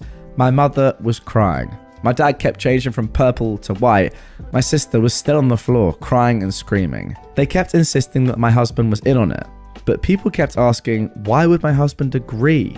Why was there no proof? Why do they want my sister to do this at my wedding? And of course, they had no good answer to any of it. Eventually, they were told to leave and had no choice but to do so. My dad apparently had to drag my sister up as she refused to leave the ground. Again, people said nothing to me all night. I guess they wanted to spare me. And maybe it's because I was the bride and not just a guest for once, but it did feel like everyone was making extra effort to be nice, positive, and excited about everything. My husband says all the expensive stuff they were eating and drinking certainly helps. We had a blast. My husband maintained the forced angry face for only a short while before breaking out in smiles again. After that, we went to the hotel to catch some sleep before going on our honeymoon. Speaking of which, my parents did try to pay for our plane tickets, but we thought that was risky, as they could then try and cancel them or something, so we refused. Yeah, that's pretty sensible, I'd say. And also, I feel like you've rinsed them for enough at this point. Of course, since that whole thing, the three have tried to contact me. I've refused calls because my husband insisted on keeping a paper trail. Smart thing, my sister did eventually message me. I won't repeat it, as it was very unhinged and didn't make much sense, but the important part was that she blamed me for her humiliation, called my husband a two-faced snake that fooled them for months. He wants to print that out and put it on our wall, and hoped, but was also certain it would happen, that I'd get cheated on by him. She did also suggest that he was cheating on me with her, actually. What a thing to say. My husband took my phone, screenshotted the call logs, screenshotted my sister's message, screenshotted some messages of my parents demanding I pick up the phone, and sent it all to my family group chat. And sent screenshots of messages to him where they called him names and threatened him. But he kept up the "you're delusional, I never agreed to anything" shtick, and even threatened to sue them for defamation and harassment. He wrote a message in said group chat, begging my family for help, as I was now being harassed by them constantly. He begged extended family to help stop them from trying to ruin my honeymoon now that they'd failed to ruin my wedding. Then finished neatly with a request that they don't share our locations to avoid my parents sending my sister over, and then claiming he had somehow agreed to pretend to F her in our honeymoon suite. Wow. My family assured him they'd take care of it. And indeed, since then, we've had silence. My husband is a little disappointed that my sister didn't disobey, so he could tattle again while tearing her a new butthole. We'll see if it will last. All in all, while I obviously would have preferred to have a normal, loving family at my wedding, at least for once in my life, they not only failed to ruin something meaningful to me, but I got them back. Wow, just phenomenal. I mean, what an unbelievable story. A truly wonderful plan that has just paid off so well. I mean, even in your deepest desires and thoughts as to how this could come off, you know, what could eventually happen, what could potentially go wrong, you simply cannot have thought it would have gone as well as it did there. That is genius, so well deserved, and yeah, what a piece of revenge. My sister-in-law got exactly what she deserved. My ex-sister-in-law was the type to put on airs and tell everyone how well-to-do she and her husband were. Christmas was hell because she always gave out a list of expensive gifts that she wanted and wouldn't accept anything not on the list. This was not a two-way street. For example, the year that sticks in my mind was the year she insisted I buy her a really expensive scarf from a local boutique. We couldn't afford it, so I spent 3 months looking for a scarf made from the same material and a pattern so close you'd never know the difference, unless you were my sister-in-law. She opened her gift and instantly looked at the label, huffed, rolled her eyes, and put it on the floor next to her slippers, and opened all her other gifts. No thank you or anything. The next day, she posted on social media about the, quote, pile of crap she got for Christmas, with a picture of the scarf. Most of her friends simpered over her being so butthurt and asked who I thought I was buying her such cheap crap. Some, though, said the scarf was gorgeous and was so similar to the expensive one that they really couldn't tell the difference. These people were quickly put down for also being cheap. Oh wow. Cue the petty revenge. I waited 12 months, refused to look at her gift list, and I ordered her gift. Christmas Day at her house again. She wouldn't go to her other family members' houses as they were all not as nice as her house, so we all had to spend our Christmas Day in the car for 2+ hours going to hers. I handed her a small envelope. She looked pleased. I later discovered she had asked for some gift vouchers for a really expensive jewelry shop. She excitedly opened it to find an Oxfam voucher for £50 to provide a foreign village with manure for their crops. The message I wrote was, quote, at least this year, when you tell everyone you got a pile of crap for Christmas, you won't be wrong. And then 4 X's as well. Everyone burst out laughing. She was unaware that I knew about the moaning from the previous year. The look on her face was worth all the nastiness from her until I finally divorced her jerk of a brother. who left me 3 weeks after my brain tumor diagnosis. Also, just for context, the year of the scarf, we were gifted her 2 children's school photos and 2 cheap picture frames from Tesco, and the year of the crap, we got tea towels. Okay, so there we go. It's not as if your ex-sister-in-law is giving you really expensive presents and then, yeah, fairly or not fairly expecting them in return. I'd still say that, you give whatever presents you want to give. You can't expect people to give you back the same level, or if you've got really expensive ones, then you can't expect super expensive ones back. But it would allow it a little bit more. Although what she's done here is just completely awful. She's just trying to pretty much profit from the holidays from her family. Terrible person. Clearly her brother's not much better. I will say that. But yeah, it's actually a great gift as well. An Oxfam voucher for £50. £50! Decent chunk of money. And you're doing something good with it as well. Providing a foreign village with manure for their crops. That's a lovely, lovely present. But no, she obviously hates it. To be honest, you're a better person than me. I don't think I would have gotten her anything. I would have just not gone. But yeah, at least you're doing a good thing and getting some phenomenally petty revenge at the same time. Considering getting my ex fired. I am a 26-year-old woman, and I met my ex, a 24-year-old man, at work. We were together for a year and a half, and we moved in together. We still work together at our corporate job, but in different departments. When we ended, we both avoided each other and tried to make civil, as a few co-workers knew we were together. He kept the apartment after I insisted we get a subleaser, because he would work late for a promotion and didn't want the hassle of moving. After weeks of back and forth, we settled that I will help pay a quarter of the rent for the rest of the lease. 1 month after I moved out, he moved in his high school ex-girlfriend from Canada. I didn't know how long she was staying, and I wanted to move on, so I didn't say anything. After 2 months of her staying there, I was sent a photo showing that they were engaged. I assumed the timeline was sped up because she'd need papers to stay and work. I was upset, and I cancelled my future checks for the apartment. Neither of us reached out about it. The next month, March, they got married in a small ceremony on my birthday weekend. My birthday was a Monday, and he got married the day before. At this point, we'd been broken up for 5 months only. Yeah, I feel like myself again, but that hurt me, although ultimately I did nothing. Yesterday, he started reaching out via text about the rent money, since I cancelled the checks 2 months ago. I left him on red, but this ticked me off the most. I couldn't believe he'd want me to financially support him after all this time. When we were dating, he told me in confidence that he dropped out of college and made a fake certificate when he applied to his job. Not due to finances, but because he wanted to explore the world. Him reaching out and asking me to pay for him and his wife to live in the apartment we picked out together made me fume. My friends are split on whether I should tell my employer that he's a fraud. We work for a Fortune 500 company with a prestigious reputation. Some friends say I would ruin his future prospects. Others say he had it coming. And a third friend says that if it gets out, it might make me look like a bitter ex. He is a fraud. I'm just looking for guidance on if I should do it. I'm only planning to do this next month when the lease is up if he keeps insisting the money. Oof, very interesting. And before I give you my thoughts, actually, I will say that there is an update to this one, and OP has revealed what they ended up doing.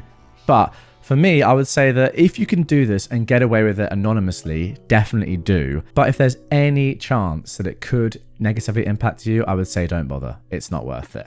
Let me know what you guys think in the comments down below. But here is the update. It's on screen right now. I'm not going through with it. It's a fun fantasy, but I wouldn't be able to live with the guilt.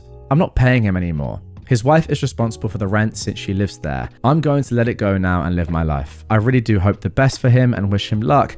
I just got really heated with the audacity of the text. Well, I can't say I'm too happy with that resolution, but fair enough. It's OP's life, not mine. I cost a mobile home park potentially thousands after their tow company unfairly towed my car. I lived in a Texas mobile home park years ago when I was younger, and I woke up one day to find my car missing. When I called the police to report it stolen, I was informed that it had been towed. I fought with the park office and tow company on the phone all day, having to call in and miss work, but I had time off accrued, so I did get paid.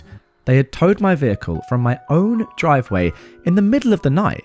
It wasn't on the street or a broken down eyesore or anything that would warrant a tow, so I couldn't imagine what their reasoning for towing could have been. Well, the tow company claimed I was partially parked on the grass, which wasn't allowed. Maybe half of my passenger side tyres were on the grass, but I honestly don't think it was even that much. Anyway, the reason why my tyres even touched the grass was because the driveway pavement was crumbling and deteriorating around the edges from age and the extreme Texas heat. So if you had two cars parked side by side, like my spouse and I did, one car had to be slightly on the grass because of the poor deteriorating condition of the park's driveway that was making it smaller and smaller with each passing year, as grass began to grow up through the cracks and encroach over the edges. Now, after getting absolutely nothing but apathetic hostility from both the park office and the tow company, I called city code enforcement and got them to come out to inspect my driveway that same day. They found that the drive did not meet code, which required it to be so many feet wide by so many feet deep. In fact, it missed these dimensional requirements by quite a bit after years of deferred maintenance. The inspector then went to the office to inform them of this violation. In addition, the code enforcer told the park office that they'd be doing an inspection of the entire park, 188 lots, in the coming weeks, and that the park would have to bring every driveway in violation up to code within 30 days or face ongoing penalties per violation until they were all fixed. This meant they were going to be on the hook for thousands of dollars in repairs and perhaps additional thousands in fines if they didn't correct every violation noted within the allotted time frame. So I got my car back from the tow company at the end of the day without having to pay any fees. Once I was there, they gave me a restrained attitude and tried to make me just get my car and get out. But I made a big deal about taking a dozen photos of my car from every angle to document any potential damage they may have inflicted during the tow and storage process. It was such sweet revenge. Now this is good karma right here. They were trying to just get as much money from you and probably from the rest of the neighborhood as well as they possibly could. I mean, really? Like a tiny bit of your car's on the grass and that's worth towing your car for? Come on, that's insane. But in reality, yeah, they just needed to be checked. And it's great karma because they're trying to get loads of money from you, but in the end, they're the one that's having to pay thousands and thousands of dollars for being so petty themselves. Well done to you. Well done to anyone else in the neighborhood who might have done something similar. But it looks to me as if though you are the one that has saved your neighbors a load of cash, because they're probably doing this to everyone, and forced them to pay a lot of money. Now for our final story of this episode. Landlord had to pay big. When I, a 62-year-old woman, was about 19 years old, I rented a small one-bedroom duplex. The other part of the duplex was a two-bedroom unit that the landlord's daughter lived in. The landlord's house was on the same property, and there was a shared driveway that split and went to each place. This will come up later. My rent was due on the 10th of each month. The landlord had the utilities all in one and charged me in the middle of the month according to usage. One month, I walked up to her house to pay the rent. I always paid it on the first Wednesday of the month. She didn't answer the door. I tried again later in the day and still no answer. I tried again the next day. Still no answer, and I knew she was home. This time I had the check in an envelope and I left it in the door slot. This was on the 6th of the month. I had a feeling that something was up. The landlord was avoiding me. The next day I came home from work and there was a 24-hour notice to vacate for non-pay. I tried contacting the landlord. She wouldn't respond. This was on the 8th of the month. The next day the landlord shut off my electricity and gas heat. It happened to snow that day. I went down to the legal aid office, and although they couldn't go to court with you, they could give advice, and the attorney called my landlord to see if they could help resolve whatever was going on. The attorney advised who he was and where he was from. The landlord barely let him get this out. She started screaming at him so loud that I could hear her. She said, "No freaking government employee or anyone is going to tell me how to run my properties." And she hung up. The attorney looked at me and said, "We're going to fry her bar." This is where the driveway comes into play. It's a single dirt road which splits and goes to my place or further to her house. By the time I got home and was pulling in my driveway, there was a sheriff's car in front of her house. Apparently, the legal aid attorney had filed a restraining order against my landlord due to her shutting off my gas heat, which was a threat against me. The landlord called legal aid and she was told she needed to get an attorney since she wasn't willing to work with a government employee. After all was said and done, I got 45 days to move, 3 months rent, utilities, and deposits paid, plus $5,000. That was a lot of money back then, probably 10 times what it would be today. Yeah, remember, OP is now 62. This event took place 43 years ago. And the reason for all of this? Her other daughter was moving from Hawaii and she wanted the unit for her. Instead of just giving me a 30-day no-cause notice, she did it her way, and it cost her a lot of money. I never did talk to her again, but I do know she couldn't use her driveway until I moved. Well, there we go. What a good way to end it. Nobody likes a landlord at the best of times, but one that, you know, as they all seem to do these days, takes advantage of their current tenant. Yeah, and you're right. Like, why not just say, look, I'm sorry, my daughter's moving back and I want the house for her. Here's your 30-day notice. That's fine. What is wrong with that? I just would have been fine. Other than doing this stuff, which is just ridiculous. And yeah, it was obviously going to land her in some sort of legal trouble. Like, she's very stupid. There are easier ways of doing this. Oh well, I guess she got what she deserved. Phone calls for the previous owner, who turned out to be my trashy manager. Mobile phones became common in my country around 2004, just as I finished high school. My parents bought me my first phone, a second-hand Nokia. It was bulky and basic, but I promised myself that someday I'd buy a new phone with my own money. When college started, I had a 2-hour daily commute. In high school, I'd excelled academically and won several district-level awards. These awards were being distributed during my first year of college. One nationalized bank award finally gave me enough money for a new phone.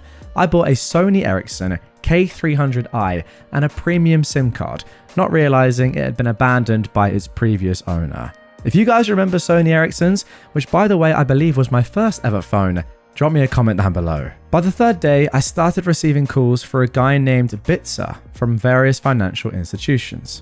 It turned out the number previously belonged to him, and for 20 years I've been getting these calls. Determined to keep my premium number, I began a routine of blocking wrong numbers.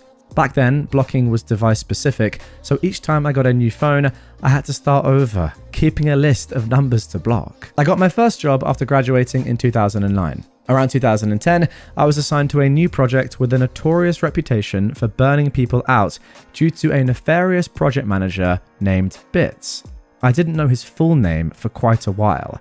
He took pride in making our lives a living hell. Bits ruled with an iron fist. From the moment his team stepped into the office, they were met with a barrage of emails and messages, each more urgent than the last. Bits thrived on creating chaos, often changing project deadlines on a whim, demanding his team work late into the night and through weekends. Bits' presence loomed over every task. He insisted on micromanaging every detail, yet was quick to take credit for any successes, no matter how small. Failures, however, were met with his notorious tirades, publicly berating his team and assigning blame without hesitation. His unpredictable temper kept everyone on edge, afraid to make even the slightest mistake. Meetings were another tool in his arsenal of torment. He scheduled them during lunch breaks and after hours, ensuring no one could escape his grasp. These meetings were often pointless, serving only to reinforce his dominance and disrupt any semblance of work-life balance his team might have had. His relentless stream of emails continued around the clock, each carrying a thinly veiled threat, perfection or dismissal. Under his reign, morale plummeted and burnout soared, yet Bits remained oblivious, satisfied only by his complete and total control. I was quite ashamed when I learned that he was from the same area as I was and had gone to the same school, though years before me. In 2012, our company merged with a parent company. Almost nothing changed personnel-wise, but infrastructure-wise, we got MS Outlook and an organization view. That was when I first learned about Bits from an organizational hierarchy perspective. His full name was an eye-opener.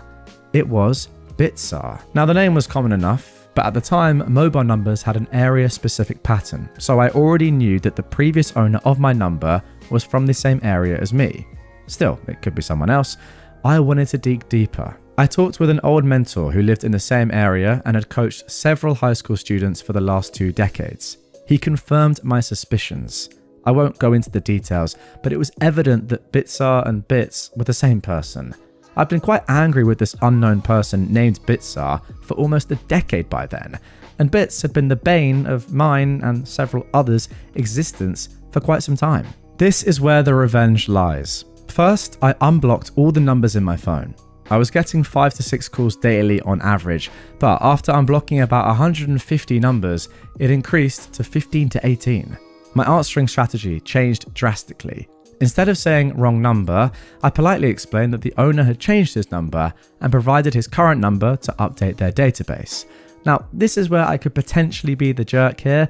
I also volunteered his manager's number in case he tries something else. The fallout was epic. These people had been trying to find him for almost a decade. Banks had sold his debts to companies that harass people for a living to get their money back. It turned out he'd been taking loans in everyone's names, his wife, parents, uncles, aunts, and giving everyone that same number. He was evading credit card debt and loans of upwards of $200,000 US. That is the equivalent in where OP is from, but they say it's an absolute trash load of money. Apparently, he had almost 20 cases filed against him, but nobody could find him. Probably why he thought he could walk on water. There are multiple versions of what happened at the office when his manager started to get calls about him. He was let go about 2 months later, and I haven't heard from him since. Well, apart from the fact that is obviously phenomenal revenge and a great ending to this story, the main question that I have is how was nobody able to find this guy for years and years and years?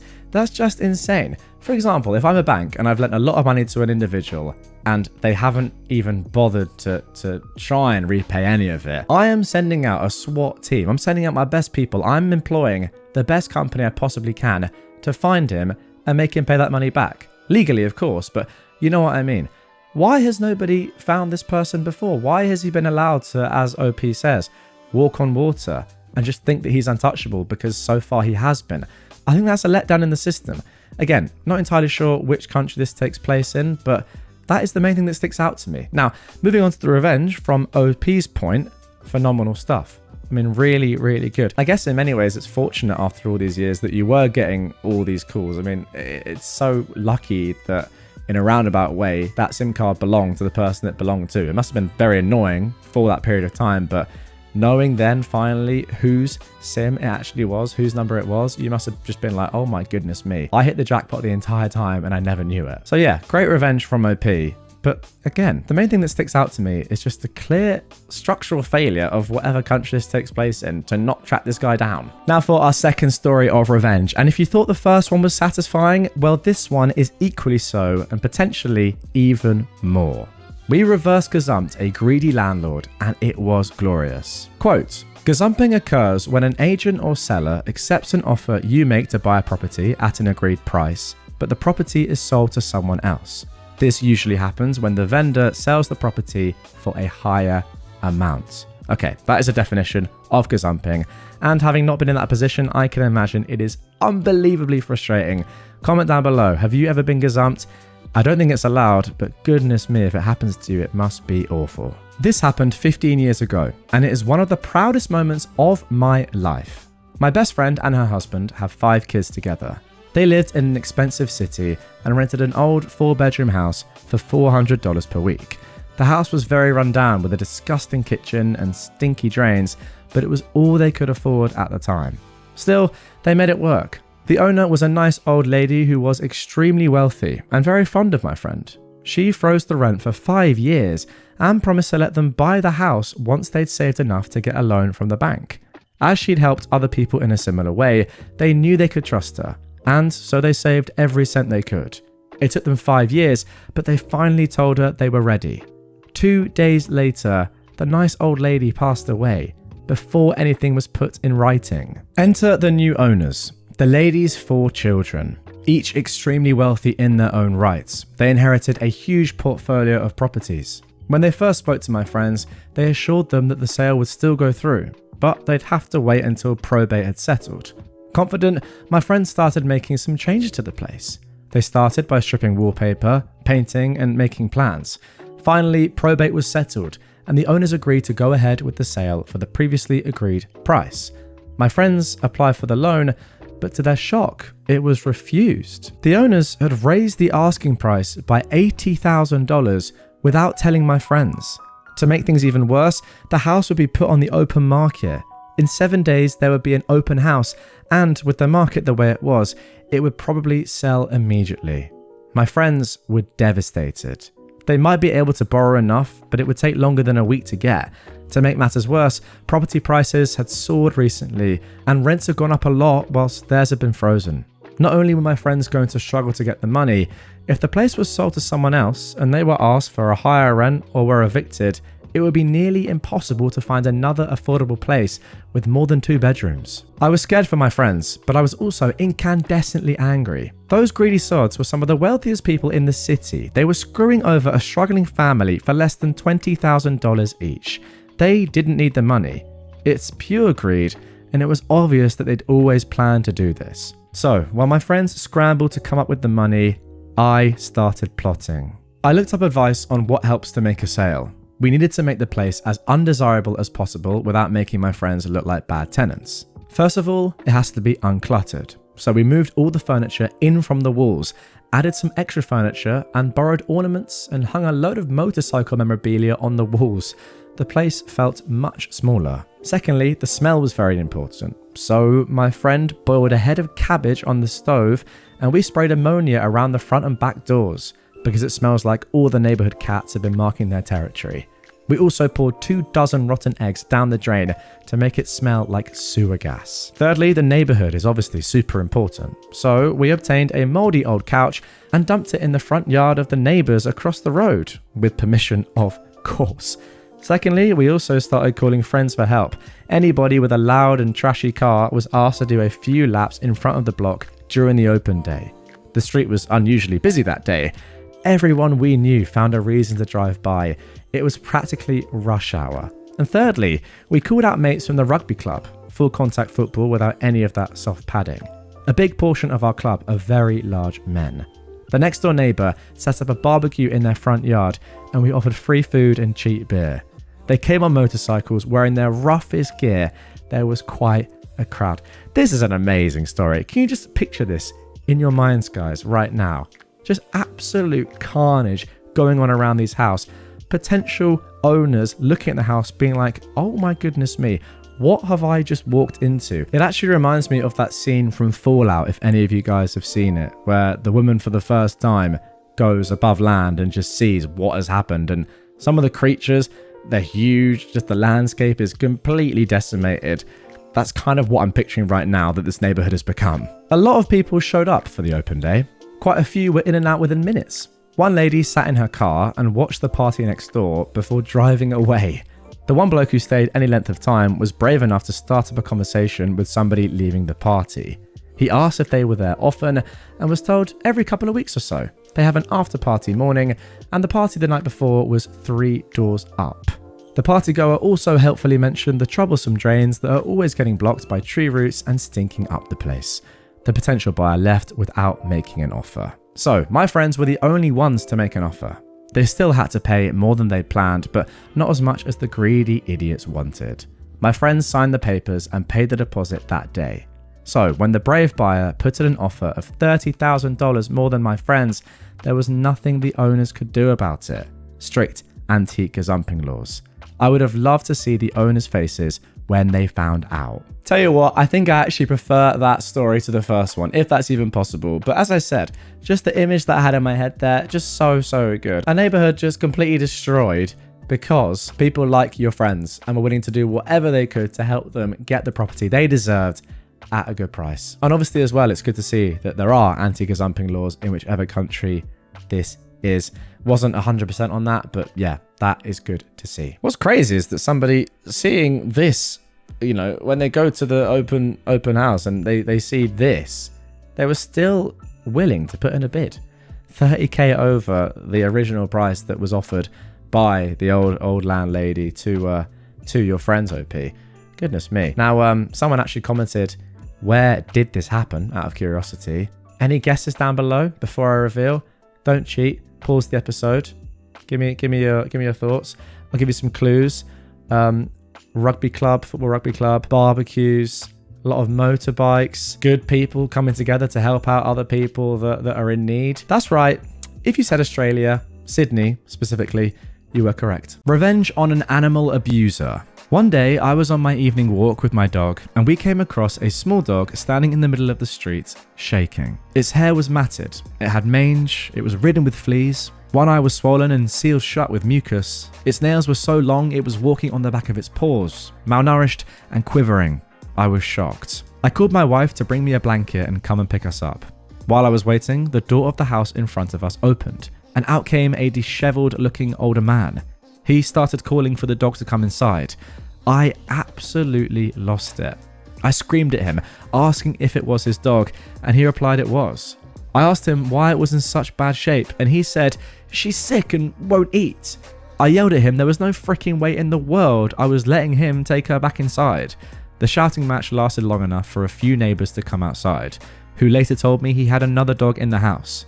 Eventually, my wife pulls up and I wrap the doggo in the blanket and go home. I looked up the name of our local no-kill shelter, but they were closed until the following day. Guys, if you don't know what a no-kill shelter is, and I had to look this up myself, it is an animal shelter that does not kill healthy or treatable animals based on time limits or capacity, reserving euthanasia only for terminally ill animals, animals suffering poor quality of life, or those considered dangerous to public safety, so only if they really have to, based on medical advice. But this no-kill shelter was closed until the following day. My wife and I decided to call her Sally. I gave Sally a bath and went and bought some wet food, since she wouldn't eat dry kibble. She devoured it. I set her up a nice sleeping area in the garage for her to spend the night. First thing in the morning, I took Sally to the shelter and called animal control and told them what happened. They went to check her out, took a statement from me, and ended up at his house confiscating his other dog. Unfortunately, Sally was put down due to the horrible shape she was in. She was also very old. Now, here is where the revenge begins. This old jerk's house was on the route I took to walk my dog twice a day. My dog liked to take a dump about 2 houses before we reached his. Perfect. Now, I didn't need to carry bags of poop all the way back to my house. I started tossing them on his roof twice a day. At first, he would climb a ladder around once a week to get them down, but eventually I broke his will to do that. This went on for about a year before I moved. His roof was covered in poop bags. I also printed out flyers with his address and pictures of how I found Sally and put them in all the neighbours' mailboxes. I live across town now, but every couple of months I ride by and toss a bag of dog poop on his roof to let him know I'm still thinking about Sally. That is phenomenal. Okay, there we go. Phenomenal revenge. And look, obviously, I've got to say well done to OP for doing this and continuing to do this. Not only looking after Sally, saving the other dog's life. That's what you did there as well. But also letting this guy know what a horrible person he is for as long as you possibly can by doing what you're doing. But I can't really get over the fact that this is just so sad. Like, the revenge is great, but it's just so sad. Why are there people like this in the world that do this to animals? I don't get it. Let's move on. Hell hath no fury like 2 women scorned. Say goodbye to all your stuff. 15 years ago, I had a boyfriend that I'd been with for 6 years. He moved to another city for work while I finished my studies, and then I'd moved there too. He was apartment hunting, subleasing in the meantime. He came home almost every weekend and during Christmas and New Year's. He found an apartment in January and invited me up to show it, and I prepared to move up, looking for a job, looking for new furniture, etc. Late February, I told him it's time to terminate the lease on the apartment in our hometown, when he suddenly broke up with me. I was shocked and very sad. He collected some clothes and his very expensive PC, which he'd built from scratch. It was his baby. 2 weeks later, he updated his profile picture on Facebook to him and another woman kissing. Obviously, they hadn't been dating 2 weeks. And I want to interject here, even if they had, that still would be cheating. You can't just form a relationship in 2 weeks without something happening before. I'm sorry, it's impossible. I called him and called him out on it, and he admitted to having met her 2 months ago. He was at the airport to travel abroad with his buddy for the weekend, so we didn't talk long. That same evening, I decided to tell the new girlfriend. I managed to find her on Facebook, and I wrote to her. She didn't believe me at first, of course, but I sent her texts, pics, I described their apartment in detail. Well, actually, it was her apartment, as it turned out. When I sent her a D-pic that he sent me with their bedroom clearly in the background, she said, "Okay, enough, I believe you." She told me they'd been dating for 8 months, not 2. She'd been in Africa for 2 months in December and January, which would explain why he was able to be with me for 2 weeks over the holidays and why he could invite me to see the apartment. We wrote a lot. He'd sent us the exact same Valentine's Day text. He'd bought us the exact same Christmas present, etc. You get the picture. After comparing notes, It was time for revenge. She cut up all of his clothes and left them in a pile on the floor. I told her about the PC and advised her to tear that effer to pieces. She hacked it with screwdrivers and hammers, and every piece was beyond saving. When he came home on Sunday, she tossed him out with nowhere to go, but not before showing him all of his possessions obliterated. Oh my goodness me. Look, the clothes are one thing, but destroying a man's PC, goodness me. There's no coming back from that. Very justified. I love it. I mean, I know it's obviously different for me because I use my computer to work and I'm just on my computer all the time. But I've spent a lot of time and money on this computer. In fact, it kind of broke down not too long ago and I was completely effed. Turns out I just had to buy another graphics card and install that. But I'm not really like a tech savvy guy when it comes to the hardware. And I found that challenging. Really challenging. But in this situation, I mean, it's completely justified. If I was doing this and I came back and one of my girlfriends had just destroyed my PC and I couldn't work and I couldn't do anything, I would have to hold my hands up and say, you know what, fair play, I deserve this. I honestly, like, I don't mean this, but genuinely, how do people do this? It's actually very impressive. Firstly, like morally, I don't know how you can have two girlfriends at the same time and they don't know about each other and you think that's fine and you just keep going with it. That's crazy to me. But secondly, like logistically, being able to keep up with it, knowing which conversations you've had with each individual, like sending the same messages to people, the same gifts as well. I mean, that makes it easier, but it's just crazy to me how people can do it. Guys, have you ever done something like this before? Get in the comments. How did you do it? I want to know. Not saying I'll do it in future. Of course I won't. But I just want to know because it's really interesting. My neighbor liked to clean. 2001. I just moved to a quiet neighborhood where my children, 1 and 3 years old, could play outside safely and grow up with neighborhood children. It was also nice for my cats, 3, to finally be able to run around outside. After the first week, it was our first garbage day. Everything neatly in closed bags and in our personal garbage container. In the morning, we had to place the container on the side of the road with the rest of the containers on our street. So it was there at 7 AM, after which I started cleaning my house. I had a white floor because I liked it, and that way I knew for sure it was clean. I mopped daily. I was still extremely clean at that time because of crawling children. Then I did the shopping, and when I got home, I was in shock after opening my front door. My entire hall was full of unknown waste. Pieces of glass, sharp metal lids, pieces of food, cartons, plastics, clearly stuffed through the mail slot. I already saw a number of neighbours looking at me expectantly behind their windows and in front of their house. It was clear that they knew more. After asking around, I was told who had thrown that garbage in my house. Conscious neighbour had done this with much fanfare. Something snapped inside me. A bomb in my frontal lobe, and all decency disappeared from my mind. Steam from my ears. I cleaned out the trash and put the kids in the living room. Then I cleaned the cat litter box. Normally, I throw the entire contents in a bag, but now I was a bit more precise. I only scooped the poop and urine clumps out of the box and divided it evenly into 2 small bags. Those thin ones that tear quickly. I took the bags and went to the neighbour further down the street. I rang the doorbell and kept the bags behind me. The lady opened the door with a smug grin on her face. The door opened wide and I could quickly see her hall. On the right, a carpeted staircase. On the left, the open door to the living room. The hall continued for another 1.5 meters to the back after the stairs and door, where the toilet was. Everything was super clean. I asked her devilishly calmly if she'd put that waste through my mail slot.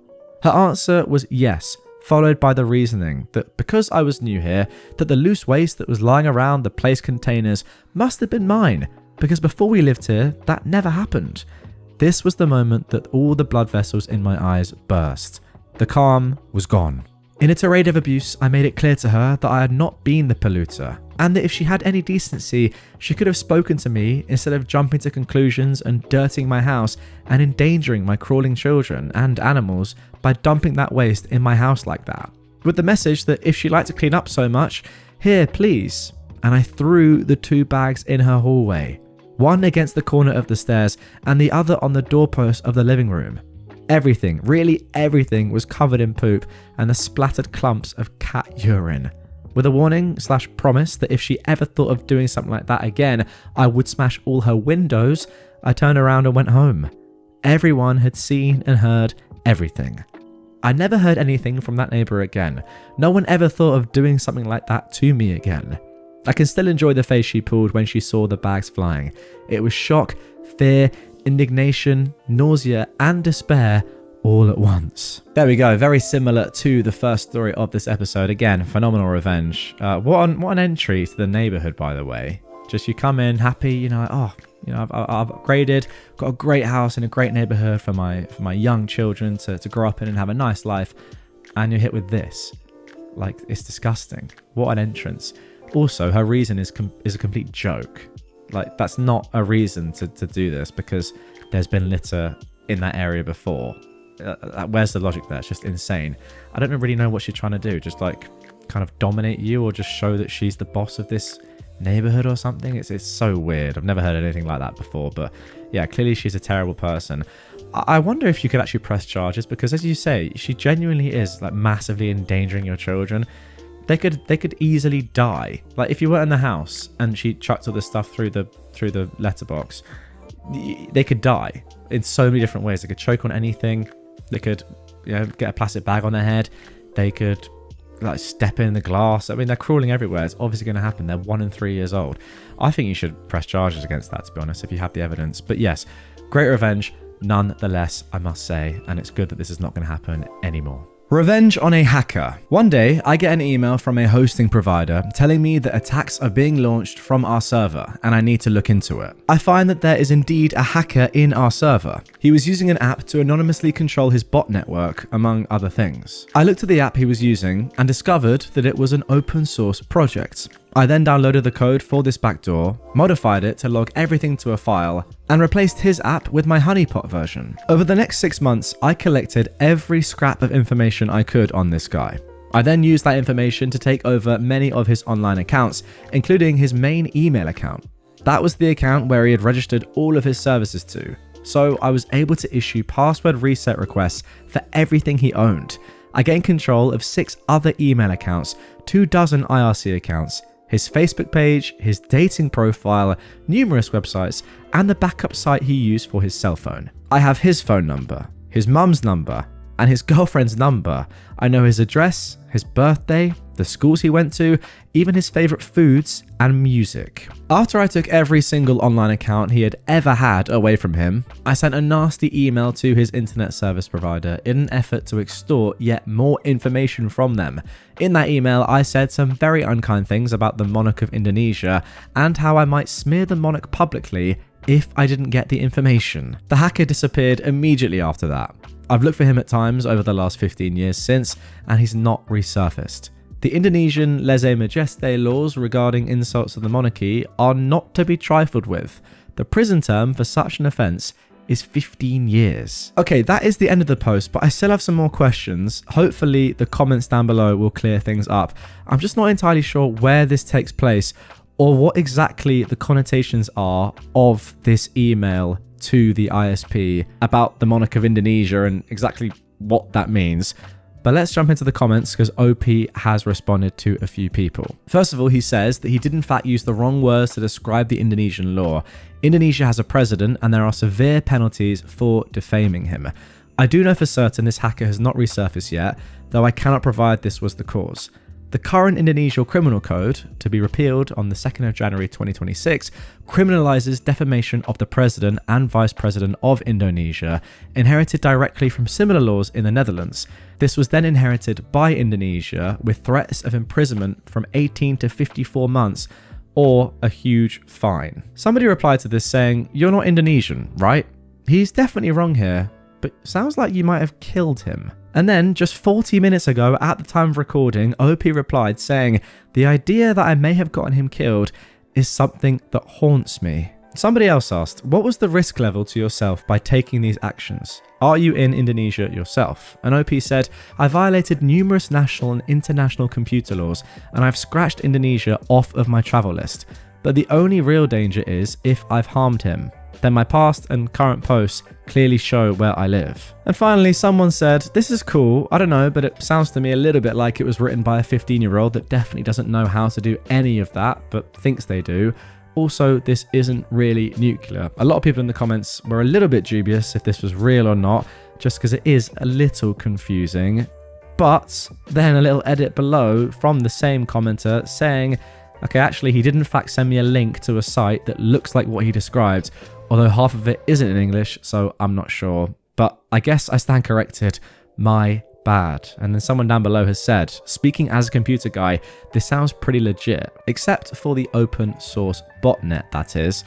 But then OP responds to this saying, as a computer guy, you can appreciate that the hacker also altered my DNSG record to set my email server to some unknown IP address. Good times. And he didn't have a botnet on my server. He had something like a VPN that he used to hold persistent connections and control over IRC channels, which control bots. Pretty much, it seems to me, like reading through the comments, this guy knows exactly what he's talking about. And there it is. And just to round things off, OP goes into a little bit more detail in another comment, just saying exactly what he sent that previous commenter who was a little bit dubious, saying, there you go, I sent you a link to his old WordPress site that is still up, with his last post being from me with all the personal details and history of this hack. Sorry if 15 years in an Indonesian prison isn't nuclear enough for you. Somebody asked, well, why didn't you just post that here?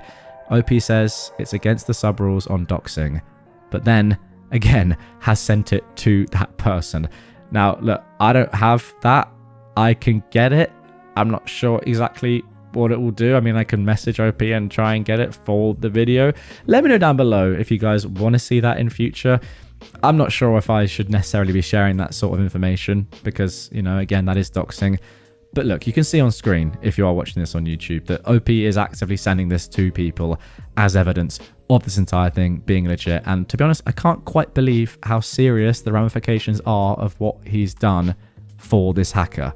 But one thing's for sure, it's definitely nuclear, looking at the fact that you could be in prison for 15 years. Okay, so there we go. I hope that wasn't too confusing. I just wanted to give some more context there to prove that this story is real, because if you don't have that additional context that's provided by OP in the comments down below, I can kind of see how you might think that it's not 100% legit. I mean, it does sound a little bit weird.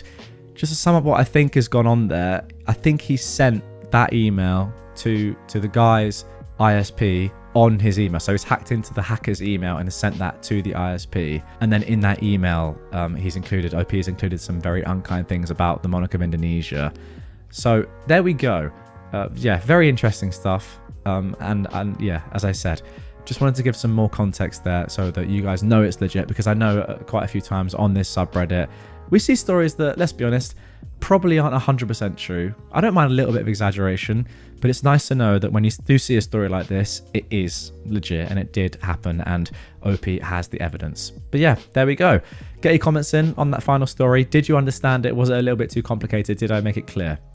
I'm not sure I did, but yeah, let me know. Today I effed up by being a jerk on the internet and causing a stranger to get divorced. I'm cross-posting this from the subreddit Today I effed up. I'm really not a mean person and I genuinely felt terrible for destroying a marriage, but the lovely users over there thought I should post here, though I didn't mean for the revenge to go to this level by any means. I don't even know if I meant for revenge at all, but here we are. So, I, a 42-year-old woman, effed up big time. 2 weeks ago, on a random Thursday morning at like 1 AM, someone started shooting off fireworks in my neighborhood. I've been having bouts of insomnia and was finally able to get to sleep, and I had to wake up at 4 AM for a meeting 2 hours away that I had to be at for 8 AM.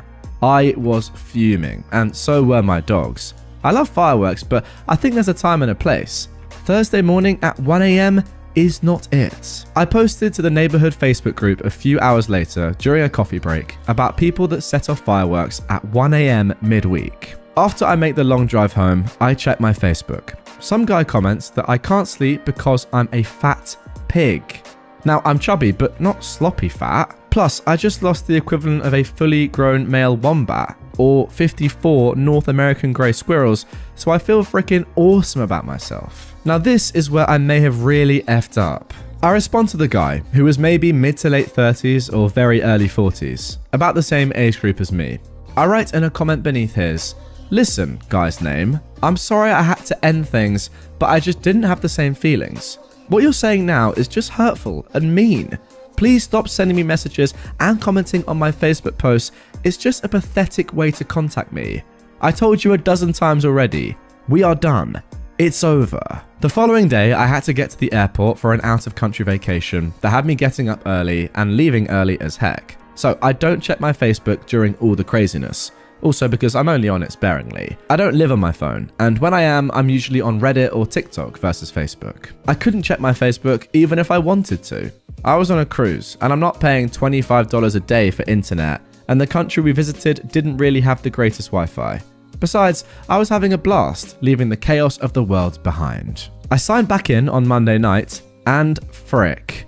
Apparently, people took my message seriously, and they told his wife. She was freaking out at me, pleading for information. She sent me messages. Her and his friends were DMing me. He was DMing me. It was bad. The last message was the guy saying I'm a total C-word because I refused to tell the truth, and I just destroyed his life. I immediately messaged both him and his wife explaining what happened. I sent pics of me on vacation even. Timestamps. Apparently, he is a serial cheater, and when I exposed our affair, another woman exposed her affair with the husband to the wife because she was jealous that he had yet another side chick. This was the straw that broke the camel's back because not only are there multiple affairs, but because he humiliated her with how public this was, especially me putting this in a Facebook neighborhood group. So, there is my accidental pro-revenge. Well, there we go. What a story to kick things off. I've got to say, although it was accidental, was it justified? 100% yes, in my opinion. Like, this guy is an absolute disgrace. I'm sorry, not only because of his just online abuse. I mean, why is he calling you a fat pig on Facebook? Just ridiculous. But also because he is a serial cheater anyway. So although you probably didn't realize that when you said these things, ultimately, is it a bad thing that you kind of expose his cheating? I would say no. And if people realize that he is a cheater because of what you said, it doesn't matter if you were lying. You got to the truth. Like, realistically, this probably would have ended in divorce, this relationship, down the line at some point. It just seems pretty obvious that that was kind of a guarantee. So in doing this, in exposing this man, doesn't matter if it was accidental or not, you are saving, first of all, the woman that he is with, a lot of years probably of wasted time, and then also the person that he's having an affair with anyway a lot of time, because maybe she didn't know, maybe she did know anyway, and there's also a terrible person. It's less about her, I would say, and more about his wife, saving her a lot of years, because at least now she knows what's going on and can move on. Wow, accidentally causing a divorce. Fair play. Now moving on to our second story of revenge. Boss from hell gets what she deserves. I am a woman in my 30s, and I've been a people pleaser to a fault my whole life. I've been working in marketing for over 10 years. And over the years, I've had my fair share of bosses who were good, average, and some who sucked. There is one in particular that stood out as awful. This story is from about 5 years ago. Pamela, in her 40s, not her real name, was the VP of marketing and sales for a mid-sized retailer. She started at the company a few years after I did, and if rumors were true, she was the fourth pick for the position and was simply hired so the company could appease shareholders. I was a manager under her, and my whole job was to make sure the website and stores had their products merchandised properly, received all their monthly sales materials, managed advertising, set up and managed the department's budget, PM'd all department projects and operations, created reporting to reflect sales, managed presentations / creative briefs for future projects, etc. In short, I did her work and all the administrative grunt work to keep the department afloat. I managed all of this because I had access to her email and many times sent emails on her behalf to keep the department functioning. Pamela spent most of her time showing up after 10 AM, taking business lunches and planning company parties. I don't even know why we did those, but I planned those too. I consistently questioned why she spent so much of our budget on these events when we didn't have the budget resources for any of it. Pamela told me to take from future months' budgets to pay for the current month's overspending. So at the start of every month, I had an original budget, and by the end of the month, I had to turn in an edited budget, edited under Pamela's direction, that made it look like Pamela's spending was under control.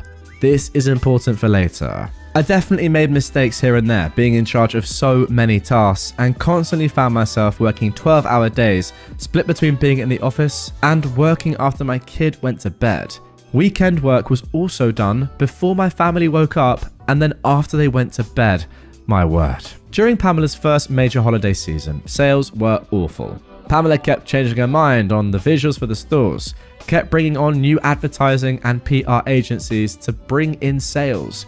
All these agencies consisted of her personal friends and ignored our buying and merchandise team's planned promotions for her own better ones. At this time, I'd been dealing with an ongoing infection that turned to sepsis and was hospitalized.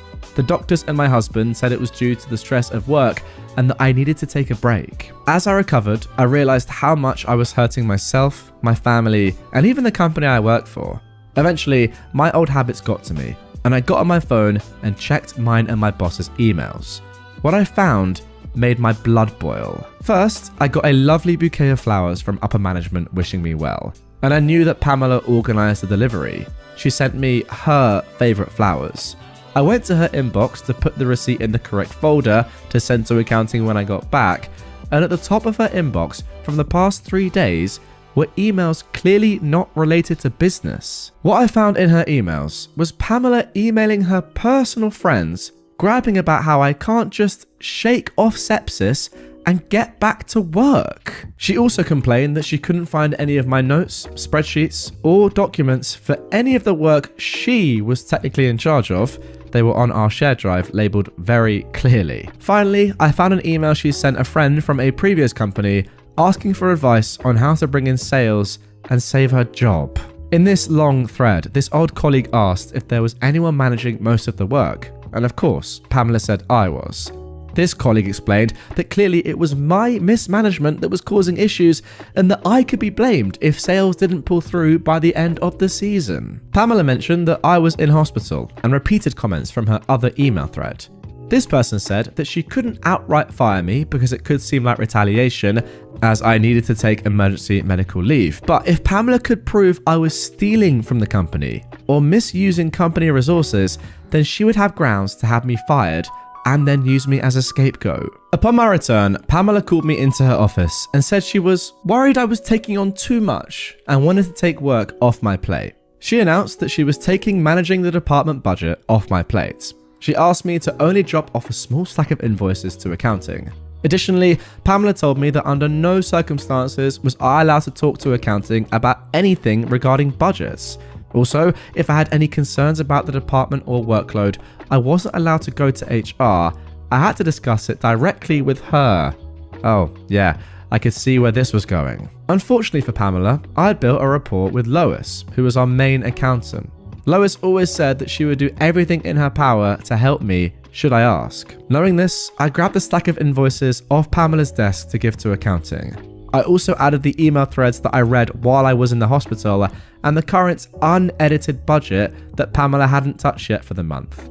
I also found in my filing cabinet the hard copies of old budgets with Pamela's handwriting on what numbers to change to balance our budget. Finally, I added an email from our first round of budget adjustments where Pamela subtly threatened to put someone else in my job if I couldn't do what she asked. So I walked and dropped off the invoices to accounting when I bumped into Lois. She brought up invoices, and I sternly looked at her and said Pamela is the only one in our department that Lois is allowed to talk to about our budget and invoices. Lois saw the suspiciously thick file folder on her desk, gave a firm nod, and lovingly kicked me out of her office. Within the week, Pamela was fired. From what I understand, she's been continually job hopping for the past few years. The CEO and HR brought me in to personally apologize for everything I went through and gave me a paid 1-week vacation to take at my discretion. Given other issues with this business, I left after another year. Which brings me to today. I am once again a manager for sales and marketing. I have a wonderful boss, Mike, who trusts my business decisions and backs me up on practically everything. We're hiring for my team for me to solely manage and direct. Today, I looked through the applicants and found Pamela's resume sitting among dozens of others. I stared at her name, wondering how many other people share her name. Upon review, yep, it's her. She definitely fell down the corporate ladder, with VP of our old company being the highest title she earned. And to no surprise, she embellished her achievements, claiming the work that I managed as her own and claimed that she generated an 87% sales growth during the holiday season at our previous company. As a people pleaser who firmly believes in giving everyone a chance, it has never been so satisfying to click disqualified. One thing that I will mention that maybe a lot of you are thinking right now is, wouldn't it have been better from OP's perspective, I guess more rewarding, to have her walk into the interview room and you, OP, just be there, sat across the table, knowing full well this is the same Pamela, and just seeing her reaction, knowing in that one moment that she is never ever going to get that job and is completely wasting her time. However, I will put up on screen right now what OP replied to that. To those suggesting that I interview her to see her reaction, I would have loved to see her face as she walked in, but I felt it would have risked my boss's trust in my decision-making ability. I understand that. I do understand that because, yeah, you don't want to kind of sacrifice or risk your own job while messing with Pamela, as much as I'm sure you want to. However, couldn't you have just done the interview anyway and then just secretly said, no, I don't really like her? Although, again, yeah, thinking about it, you do risk Pamela saying, I know you, you know, it could potentially put your job in jeopardy. One last thing that OP did say though is, maybe I'll send a personally written rejection email. That you definitely have to do. It's without a doubt. You just have to do it. Get it done. Stepdad cheats on my mum, so we get revenge. I moved in with my mum after her marriage of 25 years with my bio dad was ended. He was a manipulative jerk, but that's another story. Shortly after the divorce, my mum introduced me to her boyfriend at the time, Chris. Now, my mum worked as a correctionals officer at the county jail. The boyfriend was a former inmate, in for a DUI. That should have been the first red flag, but my mum was grieving a long marriage, and I didn't want to push the subject. Chris seemed to make her happy, and that was enough for me. Me, my bro, and my sis all moved in with my mum and Chris, and we seemed to get along okay. Chris and I bonded a bit over our love of video games, and all seemed well. That is until 2017. Due to Chris's prior DUI, he had to go in regularly for probationary checkups at the courthouse. One day, he didn't return, and we all got a little worried. We then received a phone call from him from Texas. Turns out, when he arrived at the courthouse that day, he was jumped by the FBI. His family from Texas was implicated on a number of gang and drug-related crimes, and due to a situation where he was in a vehicle during a drug handoff, he was on the hook as well. He ended up agreeing to testify against his family members in exchange for a shorter sentence, and he was allowed to be out of prison before the trial. Soon after, the drinking started.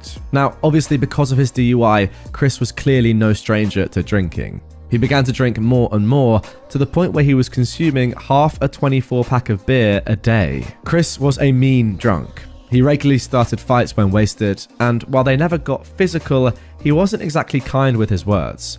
My mum enabled his behaviour for several years, saying the stress was getting to him from work and from the upcoming trial. Finally, after several years, my mum had had enough. Chris came home extremely drunk one night, and my mum confronted him. She asked if he'd been drinking, and when he didn't deny it, she kicked him out. He went to live with a friend temporarily. The next morning, Mum asked us to help gather a few of his essentials so that he didn't have to re-enter the home until he was sober. While we were gathering his things, we heard a knock at the front door. We opened it to find Betty, one of Chris's co-workers and someone I went to high school with. She told my mum she had something important to share. After sitting my mum down and telling her not to share where she got the info from, Betty told my mum about how Chris was cheating on my mum with Darla. How he regularly had Darla perform sexual acts in and around his workplace. How Betty had caught them, and how Chris told her that if she ever told my mum, he'd fire her. He was the store manager. And finally, how Darla was pregnant. My mum was angry. After the initial shock wore off, she told us to round up all of Chris's things and to dump them outside. We took everything of his out of the house and tossed it all in the alley behind our house. Chris had no reason or ability to return to the house. It was rented with only my mum on the paperwork, so no issues there. In the meantime, she called and confronted him. He confessed to the entire affair and that he was happy Darla was pregnant because that meant he'd finally have a child of his own. Mum refused to have more kids. We three were massive strains on her body. She likely wouldn't survive anymore. He refused to apologize for any of his actions. My mum arranged for him to collect his items from the alley with an officer present, and he left our lives. So now for the moment we've all been waiting for. The revenge. Now, my mum clearly wanted to dust her hands of him and move on. She was already quite emotional from the whole ordeal and wanted nothing more from him. but my sister, brother, and I had other ideas. First, we called his workplace. DQ operates as an independently owned franchise, and the owner of this branch owns several branches in the area. He was also a good friend. We informed him of the sexual acts being performed on the premises, and he went through the processes of getting Chris booted from his position and barred him from any of the branches in the area. Funnily, Betty got his position after he left, and now runs a tight and clean ship. Chris no longer had a job or a place to live, and so went to live with Darla in a town about an hour away. We found out that he started working at another DQ in that town and informed the owner of that location of the situation. It took significantly longer due to there being no current indecent actions occurring there, but eventually he lost that job too. Soon after, Chris began driving around our neighborhood, seemingly stalking my mum and our family, probably because of his job loss. Now, due to the whole situation in Texas, he never had his probation lifted for his DUI, and thus still did not have a license. He never had to drive when he lived with us, since work was local and we could drive him as needed, but here he was, clearly driving around by himself when he shouldn't be. We contacted the police and informed them about Darla's vehicle in our neighborhood and that we believed Chris was driving it without a license. We told them to pull over the vehicle next time they see it, as it would likely be Chris driving again.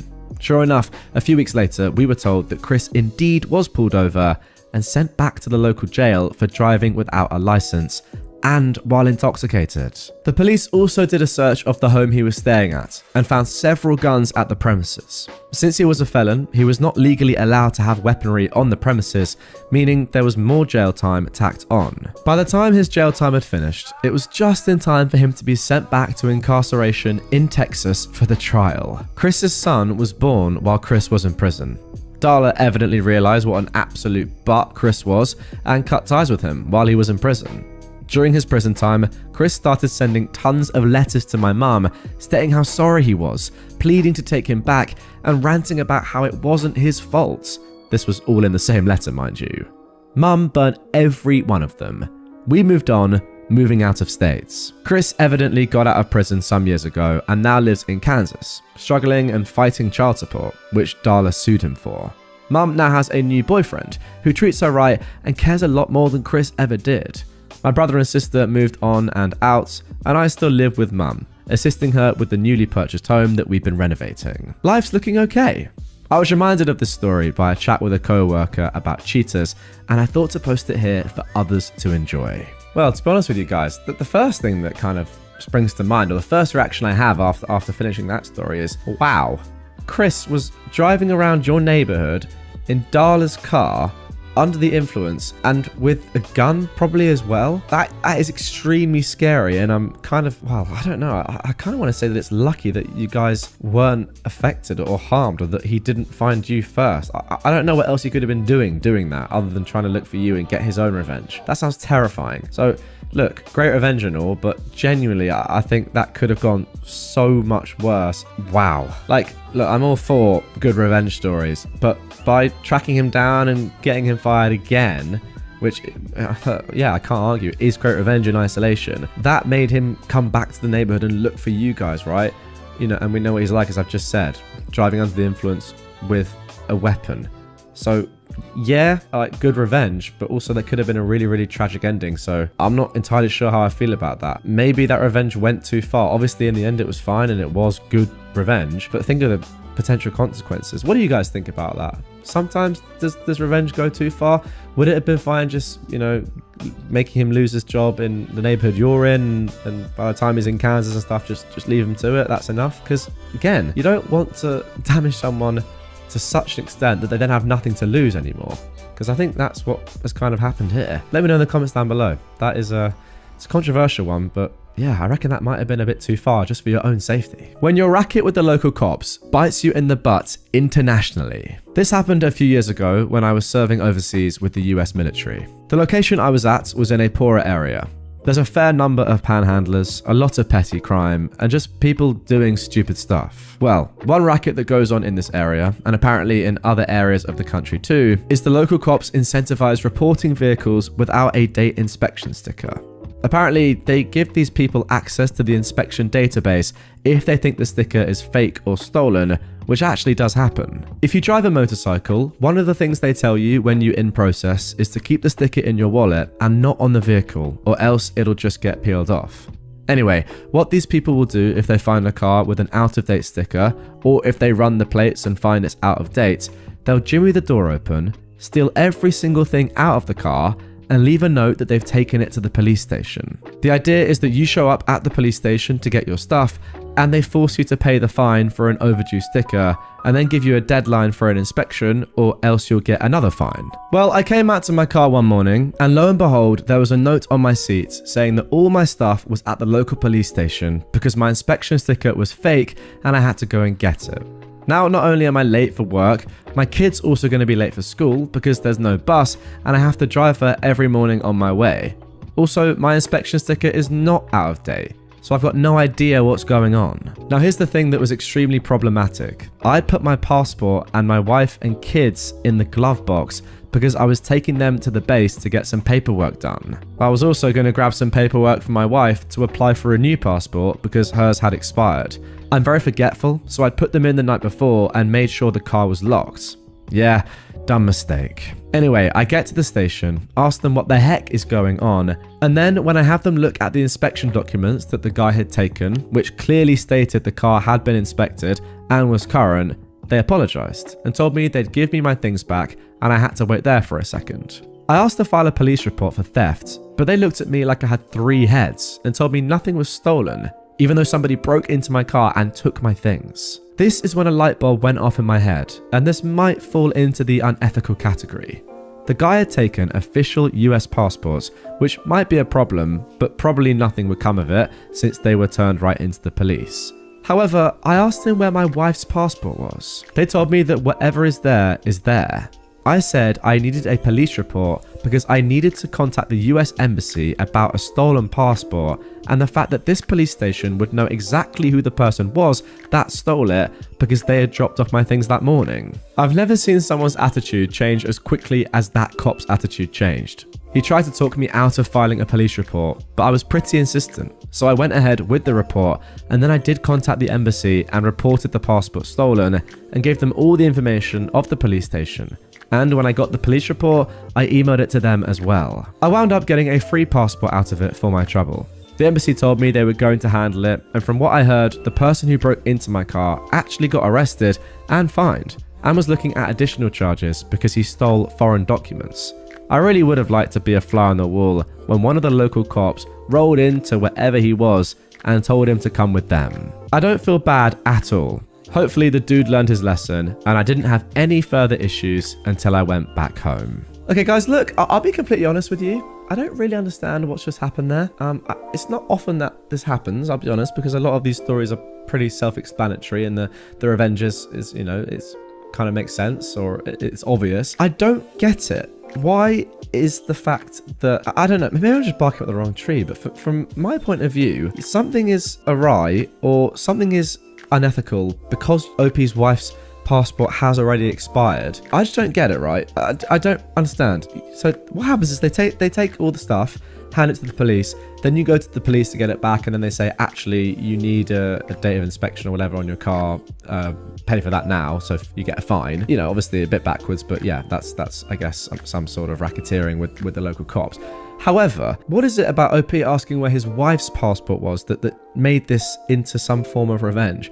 What's the difference, I guess I'm trying to say, between his passport and their child's passport being taken and his wife's expired passport being taken? Surely taking any passport at all is illegal, or handing a passport in, unless he's saying or claiming that his wife's passport wasn't expired. Pretty much, guys, get in the comments down below. I don't really know. I think I'm missing something here. I've looked through the comments and no one has even mentioned it, so I'm not entirely sure, but you know, maybe you let me know in the comments. I'll have another think, but that's my initial reaction. I don't know what's happened. Look, I get the fact that these are US passports and maybe that is the thing that's illegal here. However, I don't understand why OP has specifically referenced his wife's passport. It's got to be to do with the fact that it's expired in some regard, or I don't know. I'm missing something perhaps, or something's missing from the story. But again, guys, comment down below because yeah, I'm not entirely sure, but an interesting one nonetheless. Deliberately deplete my prepaid phone balance. You will pay for it 1,000 times over. I went to middle school in the early 2010s, right before smartphones really took off. I got my first phone right before starting 6th grade. It was a slide phone with a pay-as-you-go plan that cost 10 cents per minute for calls and per text message sent or received. Worse yet, sending or receiving photos cost 25 cents each. It was very expensive, and my parents only gave me $100 a year for this. If I exceeded that amount, I had to cover the rest with my limited birthday and Christmas money that I had. Fortunately, most of my friends were good about helping me preserve the balance. They would call and I'd let the call drop, but immediately call back on a landline so it wouldn't count as a call, and they'd email me or message me on Skype for most things. Everything was good until Derek joined the group in 7th grade. At first, we thought he was funny, but we quickly got fed up with him as he was very unpleasant and exhibited many antisocial behaviors. He started drama within the friend group and also caused issues between us and other kids outside of the group. He was manipulative and always played the victim when others rightfully called him out on his trash, and he knew how to charm parents, so getting rid of him was easier said than done. He was the one friend who didn't respect my phone situation. He very frequently texted me dumb memes, even though I told him multiple times to just email or Skype them to me instead, since picture text messages cost 25 cents each for me. Unfortunately, blocking phone numbers was a feature that was unavailable for this pay-as-you-go plan, so there was nothing that I could do as he spammed my phone. One day he got mad at me for some reason and spammed my phone with memes. He must have sent me over 100 lolcats over text. He kept sending them until I lost service since my phone balance was depleted. I'd lost the $40 remaining in my account as a result. I was extremely angry and demanded that he pay me the $40 he had cost me, and he refused and said it wasn't his problem. I got home from school really upset and told my dad about the situation, expecting him to go and tear Derek's mother a new one and demand the money. But my dad said that it wasn't worth the battle. I even asked him about a small claims court, but he said that not all battles are worth fighting and that the effort wasn't worth $40. He took me to the carrier's store and loaded $50 onto the phone. The carrier changed my phone number and they managed to block Derek's number. They'd initially said that blocking phone numbers wasn't possible with this plan, but my dad insisted and would not leave the store until they did it. I was extremely paranoid about my phone number being leaked and other kids spamming it to screw with me. Fortunately, my parents got iPhones that summer and got me one too, and the new family plan had an unlimited text plan. Nonetheless, I was still angry at the $40 he essentially stole from me out of malice. Fortunately, not too long after, there was a big blowout between Derek and the rest of the friend group at the end of the school year, and we permanently kicked him out of the group. He was an outcast the following year in 8th grade. Nobody was tolerating his trash anymore, and he changed schools the year after, and we never heard from him again. Fast forward to a few years ago. I was back home for a few months between graduating college and starting a new job on the other side of the country. I went out to some garage sales one Saturday morning, and I ended up at Derek's house. I recognized his mother, but I don't think she recognized me. I guess glasses and a beard is all you need. I noticed some Pokemon napkins out for sale, and when I picked them up to look at them, Derek's mum said that her son had been obsessed with Pokemon for his whole life, and that she was tired of Pokemon stuff occupying her home for so many years. I said that these napkins were for my younger cousin, who was really into Pokemon, and I asked if she had any more Pokemon stuff. She said she didn't know that people were still into that, and that there were a few boxes in the attic with her son's old stuff. She actually took me inside the house, which I never imagined I'd set foot inside ever again, and let me climb up the attic ladder and take down several large boxes to look through. The first one had Christmas ornaments in it and other junk, but I freaked out inside when she opened a box jam-packed with Pokemon video games in the original boxes, though I kept my cool on the outside. The whole reason I had agreed to go inside in the first place was because I was holding out hope of this exact scenario happening. See, I knew Derek was obsessed with Pokemon. Our friend group liked Pokemon back in the day, even when other kids thought it wasn't cool. But Derek was on a whole different level. He bragged about his collection all the time. At the time, he had every single main series game in the original box and in mint condition, as he always had to add in. I went to his house once and he was showing me his collection. He yelled at me for touching one of the games. Nobody was allowed to do that except him. He had many older Nintendo games in excellent condition, but Pokemon was his favorite. He had had a couple of incidents with his mum damaging or throwing away his things, not out of malice, but just ignorance, as she didn't think the games or collectibles had any value. Fast forward into the present day, I was thinking about this when I asked his mother if she had any other Pokemon stuff. So she ended up bringing out the motherload. We opened all of the boxes that she had me bring down. Within the boxes, there was the beloved collection of Pokemon games, all very well preserved, as well as several Nintendo consoles, hundreds of games, 24 binders full of Pokemon cards, and there was also a box of many Lego sets with the original boxes and everything, with many old Star Wars sets. When I saw Jango Fett, I knew I struck gold. I told her that I liked old Legos as well, and I asked her how much for the 5 boxes of games, cards, and Lego sets. And she thought for a second and said, $100 a box or $400 for all 5? I told her I'd take it all, and I hauled ass to get to an ATM. I loaded the 5 boxes into my dad's truck and immediately drove home. I knew there was potentially tens of thousands of dollars of goods here. This was the score of a lifetime, and I finally felt vindicated for the $40 that Derek had taken from me all those years ago. I ended up giving all the stuff to my uncle, who is a hobbyist eBay reseller. He offered to sell it all. He was willing to go through the effort and sell everything individually. And despite my insistence, he said that he wouldn't take more than a 10% cut of the profits after all fees and taxes. We went through and logged every single item along with the estimated value, and the total of the whole lot was about $40,000.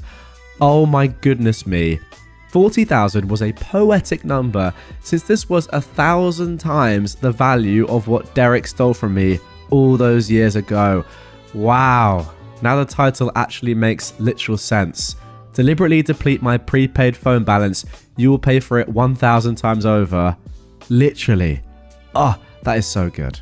My uncle sold most of the lot before the end of the summer and ended up writing me a check, though it was considerably less than $40,000, but it was still a life-changing amount of money for me. I was able to pay off my remaining student loans and put the rest towards a down payment on a new car. That is an unbelievable story. Now that is a glorious, glorious story of revenge. As I said at the end there, I was not expecting the title to be so literal. That is phenomenal. I've got to say, first of all, that initial plan that you're on with your phone is an absolute disgrace. Secondly, Derek is a disgrace for abusing that plan, knowing full well it was costing you that much. I mean, back in the day, some of you are probably too young to remember this now, but the oldies among you, the more mature, I guess. I'd include myself in this. Back in the day, you know, we used to have absolutely disgraceful phone contracts. I remember, like, you'd text another country and it would cost you like 50p for me in the UK per text. I remember one time I was texting someone in Switzerland, had no idea about this. Then my dad had the bill and just said, Jack, why do I have this unbelievably large charge on your latest phone bill? Who have you been texting? And I was like, yeah, I did not realize that. But at least that time it was my own fault, or I guess my own lack of knowing. Whereas this time, someone knowing that you're going to have to pay a lot of money for their actions, that is very, very poor. And it makes this justice and this revenge so, so sweet. Great stuff. Obviously, his mum is none the wiser about the true value of Pokemon and cards and everything related to the game these days, especially in original condition and in good nick. But wow, $40,000 or even anything close to that. That is insane. Love it. How a PE teacher put my sister in the hospital. So this is about my older sister, who I'll be calling Jane for this post. Now, Jane has asthma. She's had it ever since she was a baby and gets it pretty badly. We've had to spend more than one Christmas in the hospital because she had pneumonia, and the school was very well aware that she has asthma. She always had an inhaler on her, and the front office had a nebulizer for emergencies. And there were multiple doctor notes on file limiting what she could do. She couldn't play a wind instrument in band class. She was allowed to not sing in choir if she was having trouble, and if teachers ever took students outside while the weather was bad, she was allowed to opt out. She was in middle school when this happened, and all of the teachers got the memo except for the PE teacher. Not only did this female dog not believe that Jane had asthma, but she also didn't believe that asthma was real. She thought it was just something that kids come up with so they don't have to exercise. What? All right, I've got to interject here, guys. Now, I would typically say that I cannot believe this, right? This seems unbelievable that a PE teacher, a qualified PE teacher, thinks that asthma isn't real. But maybe there genuinely are PE teachers out there that just like love fitness and exercise so much to the extent that they think that any kid that says they have asthma is actually just making it up. So I guess I'm not saying that this woman necessarily thinks that asthma doesn't exist or hasn't been trained to know what asthma is, but maybe she just thinks it's an excuse that kids always use. Okay, let's get back to the story. This caused a few problems, and Jane had been sent to the principal's office more than once for trying to opt out of gym class. She wouldn't get in trouble, but being reprimanded in front of the entire class and getting sent to the office is mortifying for a middle schooler, and she was sick of it. Our story takes place in the middle of winter, just before winter break. We live in a cold climate, and our winters get wet and cold, neither of which are great for asthmatic lungs. On this day, the teacher had them running the mile, but instead of having them run laps in the gym, she insisted they go outside, and kids would get in trouble for taking their coats because they had to be in uniform. Jane tells the teacher she can't run outside in this weather, and the teacher tells her that if she refuses to run, then she'll be sent to the office. Now, if you remember, middle schoolers' sense of self-preservation is non-existent, and Jane has balls so big that they impair her walking, so she decided enough was enough. This school had a track that was 1/4 mile long, but for whatever reason, the teachers never had kids run the mile on it. Instead, they had the kids run around the block that the school was on twice, while the teacher stood at the starting point with a stopwatch. What Jane knew, and the teacher didn't, was that at the same time Jane had gym class, our mum would go to kindergarten to pick up our younger sister. She'd seen Jane running the mile on nice days earlier in the year, and gave her a little honk and a wave. So imagine, if you will, my mother, a CNA, going to pick up her baby, only to spot her eldest daughter running around outside with no coat on in the middle of winter, struggling not to slip on ice in certain spots. Mum was annoyed. She pulled up next to Jane to ask what the heck she was doing, and Jane told her through chattering teeth that the teacher was forcing her to run the mile outside with the other girls. Mum told Jane to get into the car and drove around to the front entrance to rush her into the office, demanding they call an ambulance and get her a nebulizer for a breathing treatment and something to warm her up and get her circulation back, as she was literally turning blue. Jane was hospitalized. The school had to pay for the ambulance ride, pay for the nebulizer medication, and pay for the hospital stay. Mum chewed out the principal and the teacher, then the doctor did the same. The teacher was suspended and put under review, but for whatever reason, she didn't get fired. However, she did learn not to ignore doctor's notes in kids' files, and there wasn't another incident like that in the 12 years it took for all of our siblings to finish middle school. And Jane continues to have the largest balls I've ever seen. Why is it always PE teachers, guys? That's my question. You just hear about them a lot. Everyone's had one bad PE teacher who just forces kids to do things that they don't want to do, just for no real reason. And I feel like I've seen at least 2 or 3 stories like this or similar to this over the years. Now, yes, not necessarily have they had this level of revenge, which was excellent to see. But, you know, on like Entitled Parents or Entitled People, you hear about teachers like this, PE teachers to be precise. It's pretty crazy that she wasn't fired, by the way. Like you've said at the end there that she did learn not to ignore doctor's notes in kids' files. Is that not the #1 thing to like do as any teacher, is read those files and know exactly what is in them? Surely. Like, yes, the point is to educate, but first and foremost, it's to keep the child alive, isn't it? Like, when they're in your company, you are their carer. That's insane. But yeah, shout out Jane for saying, you know what, I'm done with this. I'm just not doing this again. And shout out to your mum as well.